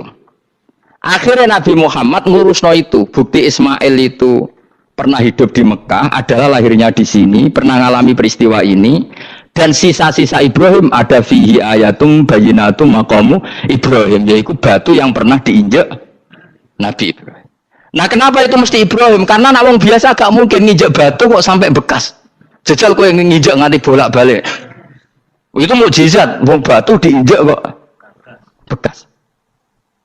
Terus Ka'bah sebagai pewaris Ibrahim ditulisi kalimat-kalimat tauhid sehingga kepastian Ibrahim itu bapak tauhid. Makanya Nabi Riso ketika bidirinya Ka'bah ada banyak berhala, nanti dikira berhala ini syariatnya Nabi Ibrahim. Makanya lah ketika berhala banyak Nabi gak mau madhep Ka'bah, nanti dikira nyembah berhala. Maka sama Allah dialihkan disuruh madhep Baitul Maqdis. Ketika berhala dihilangkan, Nabi baru disuruh madhep Ka'bah. Jadi perdebatan ini atau ilmiah ini harus kita kaji, kita pahami. Karena kata Allah, antum haula'i hajastum fi ma lakum bi ilm falimatu hajuna fi ma laysa lakum bi ilm. Nah, iswani debat kudu datane data ilmiah. Sementara mereka darani Ibrahim pengikut Yahudi, padahal Yahudi itu putune Nabi Ibrahim, yaitu Yahuda bin Yakub bin Ishak bin Ibrahim. Mestinya kan bahasanya Yahuda pengikut Ibrahim, aja diwali Ibrahim pengikut. Lah Nabi benar ketika takoi, Muhammad kamu ikut siapa? Saya ikut Ibrahim. Kan normal kan? Kalau junior ikut, mereka enggak. Ibrahim pengikut Yahuda. Ya mau perkara Pak Karno pengikut Puan Maharani, Mbah Hashim pengikut Mbak Yeni, kan kacau kan? Lah itu terus Allah ngejlok tadi. Muhammad kekasihku wis debat secara ilmiah, tapi kamu tidak ilmiah. Makanya lima tuhajuna fi Ibrahim wa ma unzilatit Taurat wal Injilu illa mim ba'di. Kok Ibrahim mbok arani Yahudi piye? Wong penanggalan Yahudi misalnya dimulai kok Taurat. Taurat Musa itu generasine sakwise Ibrahim. Tapi Ibrahim mbok arani pengikut Musa. Dong ya. Jadi itu masalah-masalah. Tapi ayat-ayat ngene iku ora populer. Kowe seneng ayat populer ya poligami fangkihu ma tobalakum. Kowe iku sing ora alim lah wabal. Mergo di kepentingan apa? Poligami. Mbek wong sing seneng keramat, senengane dalil wa may taqila Allahu makhraja. Tekan dadi wali kepingine untuk duit yang enggak terduga. Udah diuteke ku duit. Padahal syarat saya wali ku ora pati seneng duit. Tapi kepen dadi wali ben oleh duit. Jadi wis kenapa menjadi wali ben wa yarzuqhu min haitsu la yahtasib. Jadi uteke wis elek. Jadi institusi wali wae duwi. Jadi nek aku wali para pangeran rezeki teko min haitsu. Mulane kira bakal dadi wali, ngerutek cek ngono ora bakal dadi. Ayo saiki Ismail apa Ishak? Ismail. Aku ya getun kadang alim kadang getun. Perkarane nyulayani apa? Mainstream. Tapi cara kula ya Ismail sudah tak bilang apa? Ismail. Apa? Ismail Iska Ismail. Nak cacile kan boleh sengguri. Yang jelas bahwa Ismail atau Ishak kaulani ono pendapat loro. Ya sudah, bukan arah Ismail ya Ishak. Tapi kabeh kitab itu menjadi setuju Ishak, tapi ben kok. Aku kadang ya, aduh matane wong tenan. Ya sudah, pokoknya kaulani apa? Ada dua pendapat, yaitu Ismail atau Ishak atau malah kita alime to kowe. Ada dua pendapat. Oh kan. Jadi kesane macane kitab akeh ngono. Gak ngerti mau hasil ngaji ke bengi. Aduh matane wong guys. Sabar. Ismail wis ya. Sekawe Ismail. Soale mele sing nguri. Wa tarakna alaihi fil akhirin salamun ala Ibrahim. Nah kemudian Allah menitahkan Ibrahim pasti kamu dikenang secara baik. Maksudnya tadi tiga agama semuanya mengklaim Ibrahim itu bagian dari itu. Jadi semua agama mengakui siapa? Ibrahim. Lah ya mbok gedhingi kaya ngono kersane pangeran panjenengan Ibrahim diakui tiga agama kan yo repot. Nah iya kowe ra cocok Ibrahim diklaim Yahudi, diklaim Nasrani, tapi kersane Allah Ibrahim itu orang atau sosok yang dipuji tiga kan. Ya wis kersane pangeran. Ini jelas kalau bersaksi betul di Hebron itu ada makam Ibrahim, Ishak, Yakub. Yakub karena nama lainnya adalah Israel, total di sinagog. Meskipun kita tetap kita pasti yakin kalau Yakub itu nabi dan tidak ada sangkut pautnya dengan keyahudian. Maka kita statusnya mengikuti Quran saja. Kalau status artefak atau fisik itu tinggal sing gawe makom. Gitu. Misalnya tadi Ibrahim karena makamnya di Israel, Israel dikuasai orang Yahudi, terus mereka tinggal saja ganti kafan ala Yahudi, dikemuli ala Yahudi, selesai. Waduh misalnya ono Zaid yang bawali bora, bawali tenan bora, misalnya di makam Wahabi sudah seperti itu. Hanya dikasih tanda di kepala, tidak ada jubah, tidak ada apa. Tapi kebalikannya misalnya, Ruhin mati, anak putune juga kayak cungkup, wali besar Ruhin, ya terserah. Lah mungkin era kita masih konangan, era... Nice. Lho nak wali songo karuan ana buktine sejarah secara silsilah. Lah ana sing ra jelas-jelas iki. Mulane cara kula putune wali kudu alim biar urut. Lho saya itu punya catatan sampai Sunan Kudus meskipun lewat ibu. Lewat nasab ibu. Tapi supaya penting, pentingnya tadi, saya masih punya kitab milik buyut saya ke-7 ke-8. Itu berapa coba? Berapa orang itu? Itu setiap saya buka itu langsung putus, saking lamanya kitab itu. Sehingga saya tahu itu tradisi nenek moyang saya. Enggak mungkin nenek moyang saya seneng keris, seneng jimat. Nyatanya yang goni lemari ini mau ano kitab. Mbon ane goni mana ane keris kan. Artinya ini penting. Ibrahim juga gitu. Ibrahim itu ngendikan dengan anak putune tinggalanku ya Ka'bah iki, sucikan Ka'bah dari kemusyrikan. Antohiro bidali ta'ifina wal akifina war rukais sujud. Sehingga orang ingat Ka'bah itu ingat apa? Dipakai kiblatul musallin. Kiblatnya orang sholat. Lalu orang sholat itu orientasinya apa? Adalah tauhid. Berarti Ka'bah didesain untuk kiblatnya para ahli tauhid. Harus terus kita buktikan terus setiap sholat mustaqbilal kiblati dan saat sholat kita melakukan tauhid. Jadi terus sejarah berkesinam.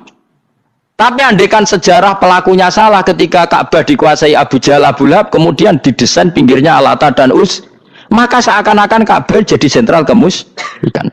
Makanya ini penting. Jadi lalu sejarah ini gimana? Ya terserah pengelolanya kan.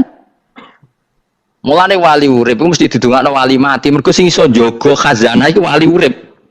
Paham sing kula maksud? Jadi ojo bayangno Mekah iku sampean kalah. Nek Mekah kalah terus Ka'bah dikuasai Abu Jahal CS misalnya. Sing jenis maksudnya. Ora Abu Jahal tangi meneh mboten malah repot kabeh.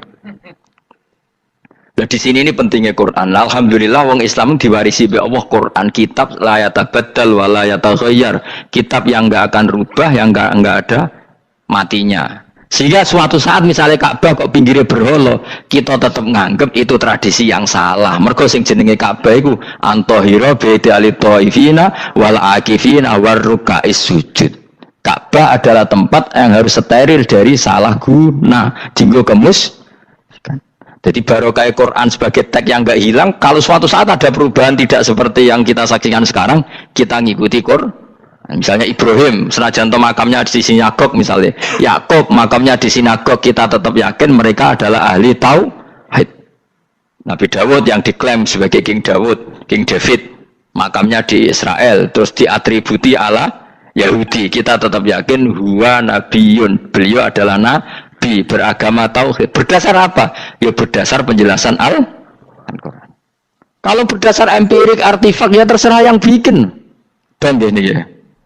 Di mulane kowe sing syukur ngaji sampai roh kaul loro Ishak Ismail wis ya sapa to sing mesti siapa Ismail mau baru Ismail gak konsisten ben kok supaya anut wong akeh jangan anut wong akeh wis ngene padha ora roe wa tarokna abqaina ali fil akhirin sanan pengalaman hasanan kang bagus salam untuk keselamatan minna sanging kita maksudnya sanging Allah ala Ibrahim ngatasi Ibrahim kadalika mengkon-mengkon kabeh kama jazina kowe malas ingsun ing kabeh naji malas ingsun al muhsinina ing pira-pira wong sing nglakoni kaapian li anfusi maring awak dhewe ne wong akeh.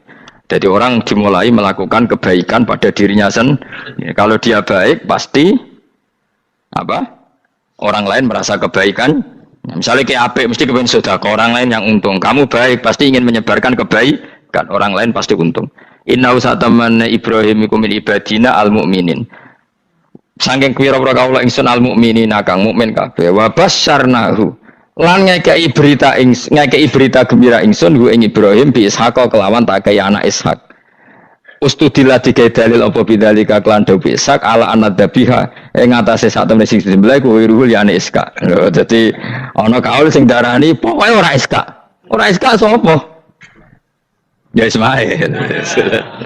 Jadi Imam Suyuti ngotot Ismail, sing nyarai Jalalain Imam Sawi ngotot Iska. Iki partai Jalalain apa Sawi?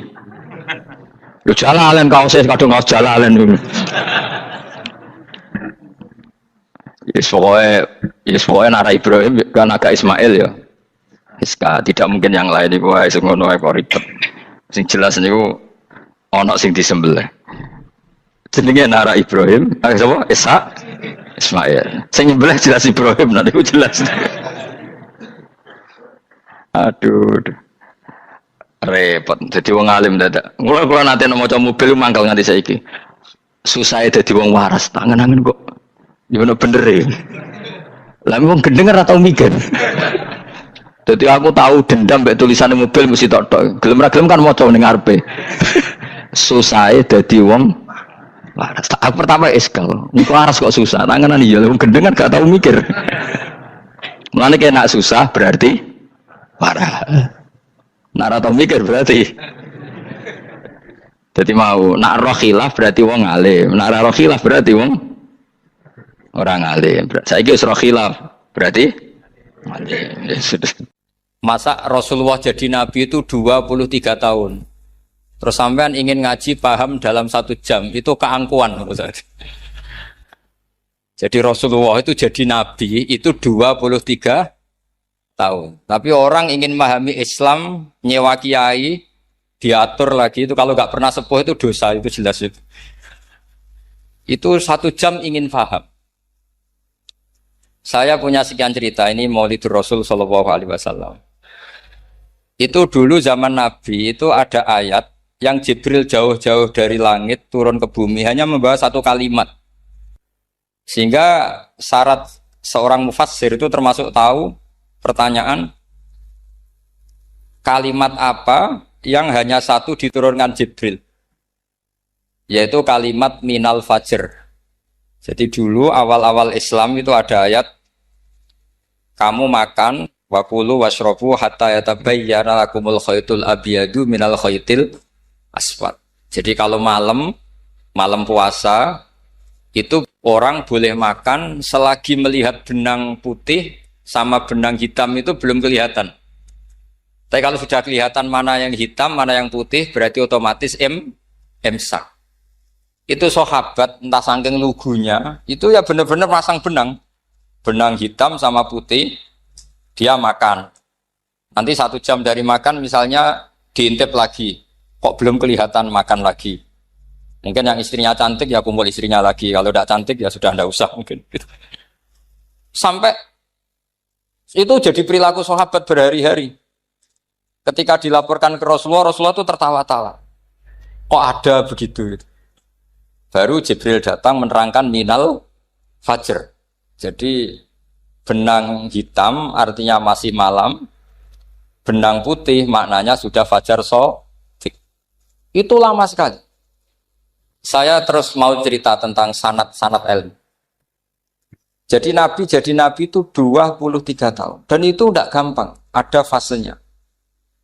Bahkan ada fase Nabi itu harus as-sukut anil mungkarat.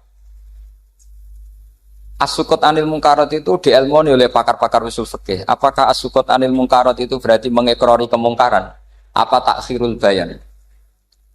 Saya ulang lagi pakai bahasa Indonesia. Ketika ada kemungkaran, Nabi diam. Itu diamnya karena nyari momen untuk ngandani. Atau memang diam itu dengan tanda kutip jangan-jangan dianggap ikrar.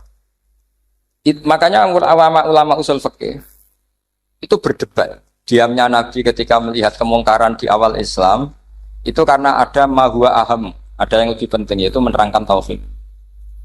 Atau takut itu menjadi satu momok bagi mereka karena Nabi dianggap coro Jawa itu dianggap kecangkeman, sidik-sidik ngeloroi, sidik-sidik ngeloroi.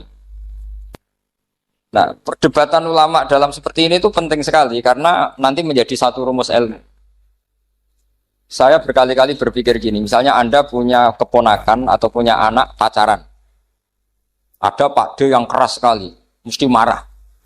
Itu nanti ponakannya nggak sempat dikandani karena main saja nggak berani, mesti Pak D itu marah. Karena ini Islam garis keras atau garis lurus atau apa lah nggak tahu.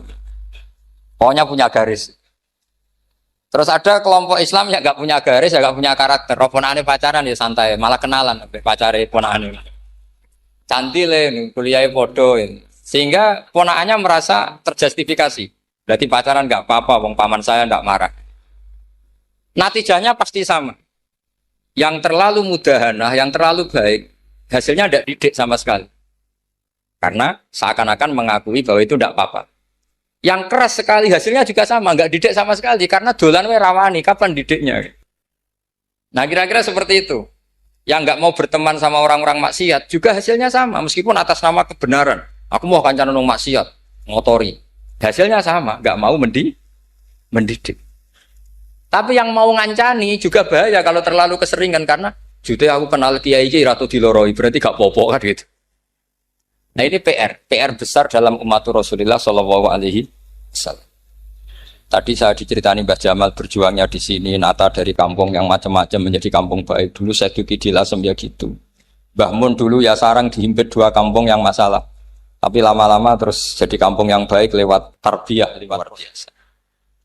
Maka ketika kemungkaran kita biarkan, itu namanya apa? Namanya itu kalau dalam usul fikih itu takhirul bayan. Apa? Mengundurkan memberi apa? Penjelasan.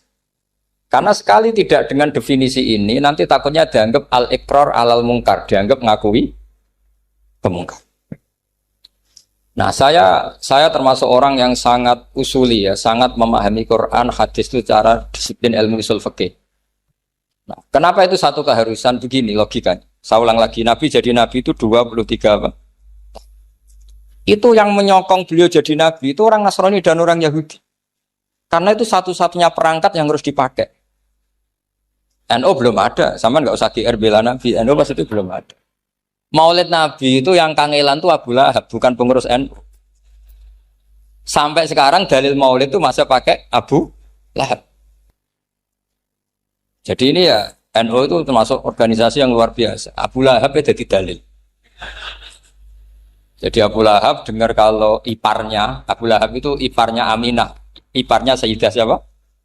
Dengar Aminah lahir, nggak punya suami, saking senengnya candalemnya beliau, itu dimerdekakan. Ya setidaknya untuk hari Senin tak sebut beliau, karena pas soleh. Nanti Selasa Rabu sudah itu dimerdekakan. Saya yang kiai kecil saja nggak bayangkan kalau pagi-pagi tidak punya anak dalam yang bikin kopi siapa, yang mencucikan siapa, yang nyapu rumah. Tapi Abu Lahab saking senengnya punya ponakan itu dikasihkan. Sudah Suwaiba kamu pakai saja. Sudah biar melayani kamu, ngurusin kamu. Jadi saya bayangkan hari itu Abu Lahab itu mungkin bikin kopi sendiri, nyapu sendiri demi. Nah itu sama Allah dikenang sehingga yukhaffafu anhul adzabu yaumal isnan itu masyhur. Idza kana hadza kafiron jaa dhammuhu bi tabbat yadahu fil jahimi muhal lada ata annahu fi yaumil isnaini daiman yukhaffafu anhu lisururi bi ahmada famadzannu bil abdil ladzi kana umruhu bi ahmada masruran wa mata muwahhida. Ini Abu Lahab yang kafir, hormat Maulidur Rasul saja dapat takhfiful adab, apalagi yang mukmin. Jadi itu satu-satunya dalil Maulid, itu dalilnya Abu Lahab. Ya makanya terus kita itu dibully sama kelompok sebelah, dalil kok Abu Lahab. Tapi saya pastikan awal Islam itu yang menjadi perangkat nubuwah itu hanya Yahudi dan Nasrani. Karena yang lainnya nggak tahu Nabi itu apa. Saya beri sedikit cerita, Nabi itu umur anggap saja kita ikut kaul yang 12 tahun saja. Sebetulnya ada beberapa perdebatan, ada yang bilang 9, ada yang bilang 12. Tapi yang debat tidak usah didengerin, sama-sama nggak tahu kok ngotot. Kadang orang debat yang lucu, sama-sama nggak tahu kok ngotot. Anggap saja 12. Nabi datang ke Syam. Syam itu ya sekitar Syria, Lebanon, Palestina itu Syam. Itu pertama yang tahu kalau beliau Nabi itu ya rohib. Rohib itu terjemahnya ya pendeta. Rohib, Bukhaira nemuin Abu Thalib, itu siapa? Ini anak saya. Terus ditanya lagi, ini siapa? Ini anak saya. Sampai 3 kali. Terus sampai Abu Thalib itu agak tersinggung. Memangnya masalahnya apa kalau dia anak saya? Terus Ibu Bukhaira bilang gini, semua alamat Nabi pada anak ini itu ada semua, kecuali kecelakaannya satu, anak kamu. Loh, memangnya masalahnya apa? Karena alamatnya Nabi di Taurat dan Injil itu yatim, sementara ini punya bapak kamu, ini masalah.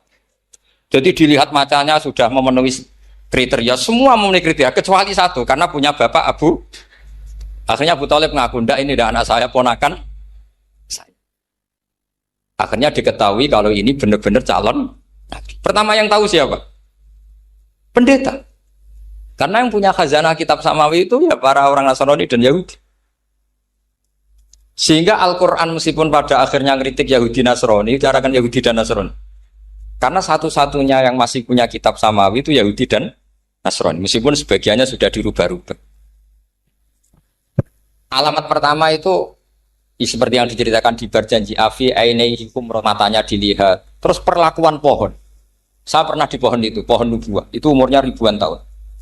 Itu kalau Nabi duduk misalnya di arah barat, matahari dari barat, normalnya akan kena kesetrong matahari. Itu yang rubah itu dahannya.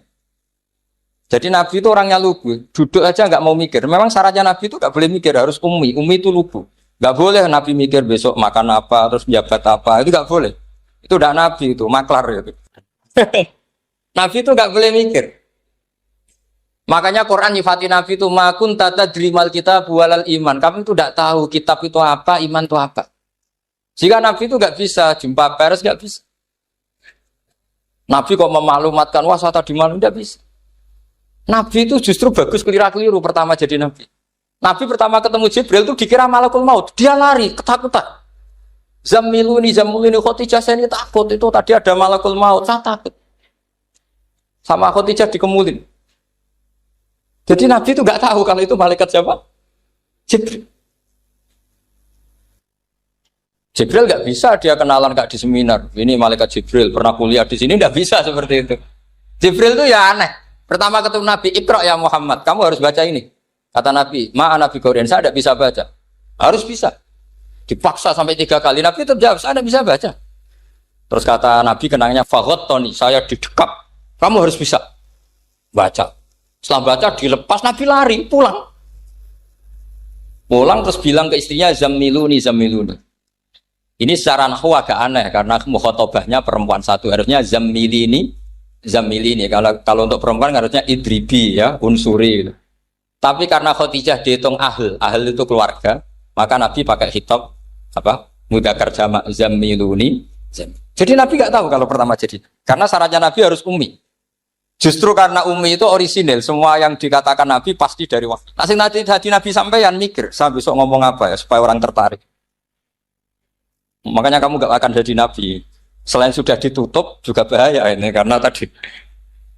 Makanya saya ngaji itu ya sekenanya saya tidak pernah ngaji itu mikir. Karena ngaji itu menarik itu terserah nasib. Kalau nasib sedang baik, kamu tidak paham gini, wah Gus Baik ilmunya tinggi sampai kita tidak paham itu kalau nasib sedang baik. Kalau nasib tidak baik, ngomong sudah enak apa? Wah, sebulet tuh. Jadi sebetulnya ini masalah qalb. Allah yang muqallibal qulub. Kayak kamu kelihatan serius. Itu kalau nasib sedang baik dianggap pemikir. Kalau nasib sedang nggak baik, wong kok merengut terus, mesti begitu. Kalau kamu nasib baik, sering guyon, mesti orang komentarnya alhamdulillah itu ceria, gampang syukur. Kalau nasib nggak baik, kiai kok guya-guyu, jelas kan gitu. Sehingga Nabi itu memang nggak boleh mikir. Sehingga diistilahkan makun tadri mal kitab walal iman. Kamu itu tidak tahu Muhammad kitab itu apa iman. Justru itu bagus. Tidak tahu itu bagus kalau untuk Nabi. Kalau untuk apa? Sehingga orisinil datang ke Khadijah Zamiluni. Jawabannya Khadijah lucu. Kamu betul ketemu orang seperti ini ke makhluk seperti ini nih. Iya kata Nabi. Itu Khadijah itu kacaunya bukan main. Khadijah itu kacau. Khadijah itu bro, masuk manaqib yang dicintai Mbah. Ini mbah-mbahnya Habib ini Muhammad bin Anis. Khadijah bilang gini, ya gini saja mas. Suatu saat kalau teman kamu itu datang bilang ke saya, ya kata Nabi. Gak ngerti kalau ini dites. Suatu saat Jibril itu datang lagi. Nabi juga, ini loh temanku. Kalau bilang Jibril itu ini temanku datang lagi. Khadijah fahasarat an fakhidhiha. Masyhur itu di riwayat. Apa pahanya agak dibuka. Mas, temanmu masih, weh lari katanya. Terus setelah lari ditutup lagi. Temanmu datang lagi. Iya, datang lagi. Absyir ya Muhammad, kamu harus senang. Itu benar-benar kamu itu nabi. Jadi Khadijah punya sekian definisi. Kalau nabi betul itu melihat apa malaikat betul itu melihat aurat itu pasti lari. Jadi dibuka. Ternyata Jibril lari. Khadijah ini tidak tahu, yang tahu nabi. Nabi ya nggak tahu kalau dites. Kalau nabi tahu, oh kok nggak enak dites ya. Jadi ini mungkin jadi nabi itu nggak tahu kalau dites. Mas, kalau temanmu datang bilang saya. Setelah pas Nabi sama Khadijah, Jibril datang. Masyhur itu fahasarat an fakhidhiha. Dibuka, temanmu masih mas, lari gitu. Ditutup lagi. Sekarang gimana mas? Datang lagi. Kamu harus seneng, kamu Nabi betul. Karena kalau itu setan, wah mesti seneng nonton aurat kan. Itu Nabi tidak tahu kalau dites. Kalau sampean kan tahu, kalau mau dites istri. Sampai mulai kata tong wedok liya toko mesti bojo mbak servis untuk menutupi semua keburukan itu. Itu Nabi. Uniknya terus Khadijah. Nabi jadi Nabi sama Khadijah itu tahu dulu Khadijah. Nabi nggak tahu kalau mau jadi Nabi, tapi Khadijah tahu. Sehingga ketika umur 25 tahun Nabi sebagai pedagang, Khadijah itu ngirim mata-mata namanya Maisarah. Maisarah itu nama lelaki. Saya tambahi lagi Maisarah nama lelaki. Nanti kalau kamu artikan nama perempuan, oh berarti Nabi kemana-mana punya perempuan. Enggak, Maisarah itu nama lelaki. Maisarah dikirim Khadijah. Terus gimana Muhammad di perjalanan? Tudhilluhul ghamamah tuti'uhus sahaik. Kemana-mana dipayungi oleh mega, oleh awan. Sekian informasi ke Rasul ke Khadijah itu dimasukkan semua ke Khadijah. Tapi betapa kecewanya Khadijah ketika Nabi nikah umur 25 tahun, Khadijah umur 40 tahun. Itu kok gak jadi Nabi. Itu mulai kecewa sido jadi Nabi tahu. Makanya ketika tahun ke-40, berarti Nabi umur 40, cerita ketemu tadi, Jibril, sebenarnya Nabi nggak tahu itu Jibril, nggak bilang Jibril. Itu Khadijah senangnya bukan main. Karena apa yang dibayangkan dia terjadi. Fawwah la yuzika wa abadan, innaka la tasilur rahim wa tahmilul kalla wa taksibul ma'dud wa taqridu fa wa tu'inu ala nawaibil haq. Bahasa Pak Said Akil, syarat jadi rais Suriah harus hafal katanya gitu. Sonono, syaratnya jadi ulama. Saya ini jadi ulama sebelum di NU. Banyak kata Mbak Mun dulu guyon kiai ono loro, ono kiai sing ning NU, berarti kiai sik lagi ning NU. Ono sing kiai NU nak gak pengurus NU ada di kiai gitu. Itu guyonannya Mbak Mun. Akhirnya Khadijah itu sempurnanya bukan main karena pernah ragu 15 tahun. Kan dari umur 25 Nabi, kemudian nggak tahu bukti berikutnya, makanya terus ini jadi Nabi enggak. Setelah umur 40 benar-benar Nabi, paginya diajak ke Waraqah bin Naufal, masih pernah paman sama Khadijah. Ya Ami, ini ibnu Akhika mau cerita. Terus Waraqah ini Nasrani. Di kitab Bukhari, Ro'an tanah sorofil jahiliyah, wa yaktubu Injil bil Ibraniyah, Masya Allah ayaktub. Jadi Waraqah itu penginjil, pendeta.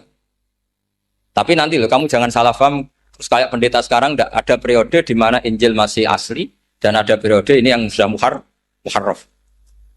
Itu kan dia itu lafaznya ulama sudah. Akhirnya Waraqah tanya, kamu ngomong saja ya Ibnu Akhi, manggilnya seperti itu. Akhirnya Nabi cerita ketemu Jibril, sebenarnya beliau nggak tahu itu Jibril cerita. Terus kata Waraqah, hadan namus alladzi ja'a bi Musa. Masih pakai bahasa namus, hadan namus alladzi ja'a bi Musa. Itu namus semacam malaikat yang mendatangi Musa. Terus uniknya Waraqah bilang gini, wa iyudrikni yaumukan ansuruka nasron mu'azzar. Andai kan saya menemukan hari ketika kamu jadi nabi, akan saya bilang mati-matian. Kapan itu paman? Khina yusrijuka kaumu, ketika kamu diusir oleh kaum kamu. Nabi sebagai orang baik, makanya GR jadi orang baik itu ya boleh. Nabi sebagai orang baik itu tanya, awamu khrijiyahum. Kalau kiai-kiai maknani awamu khrijiyah ana ta iku wong sing ngetono ingsun hum ta kaumi. Masa saya nanti diusir kaum saya? Saya ini termasuk keluarga terhormat. Perilaku saya baik. Masa saya nanti diusir?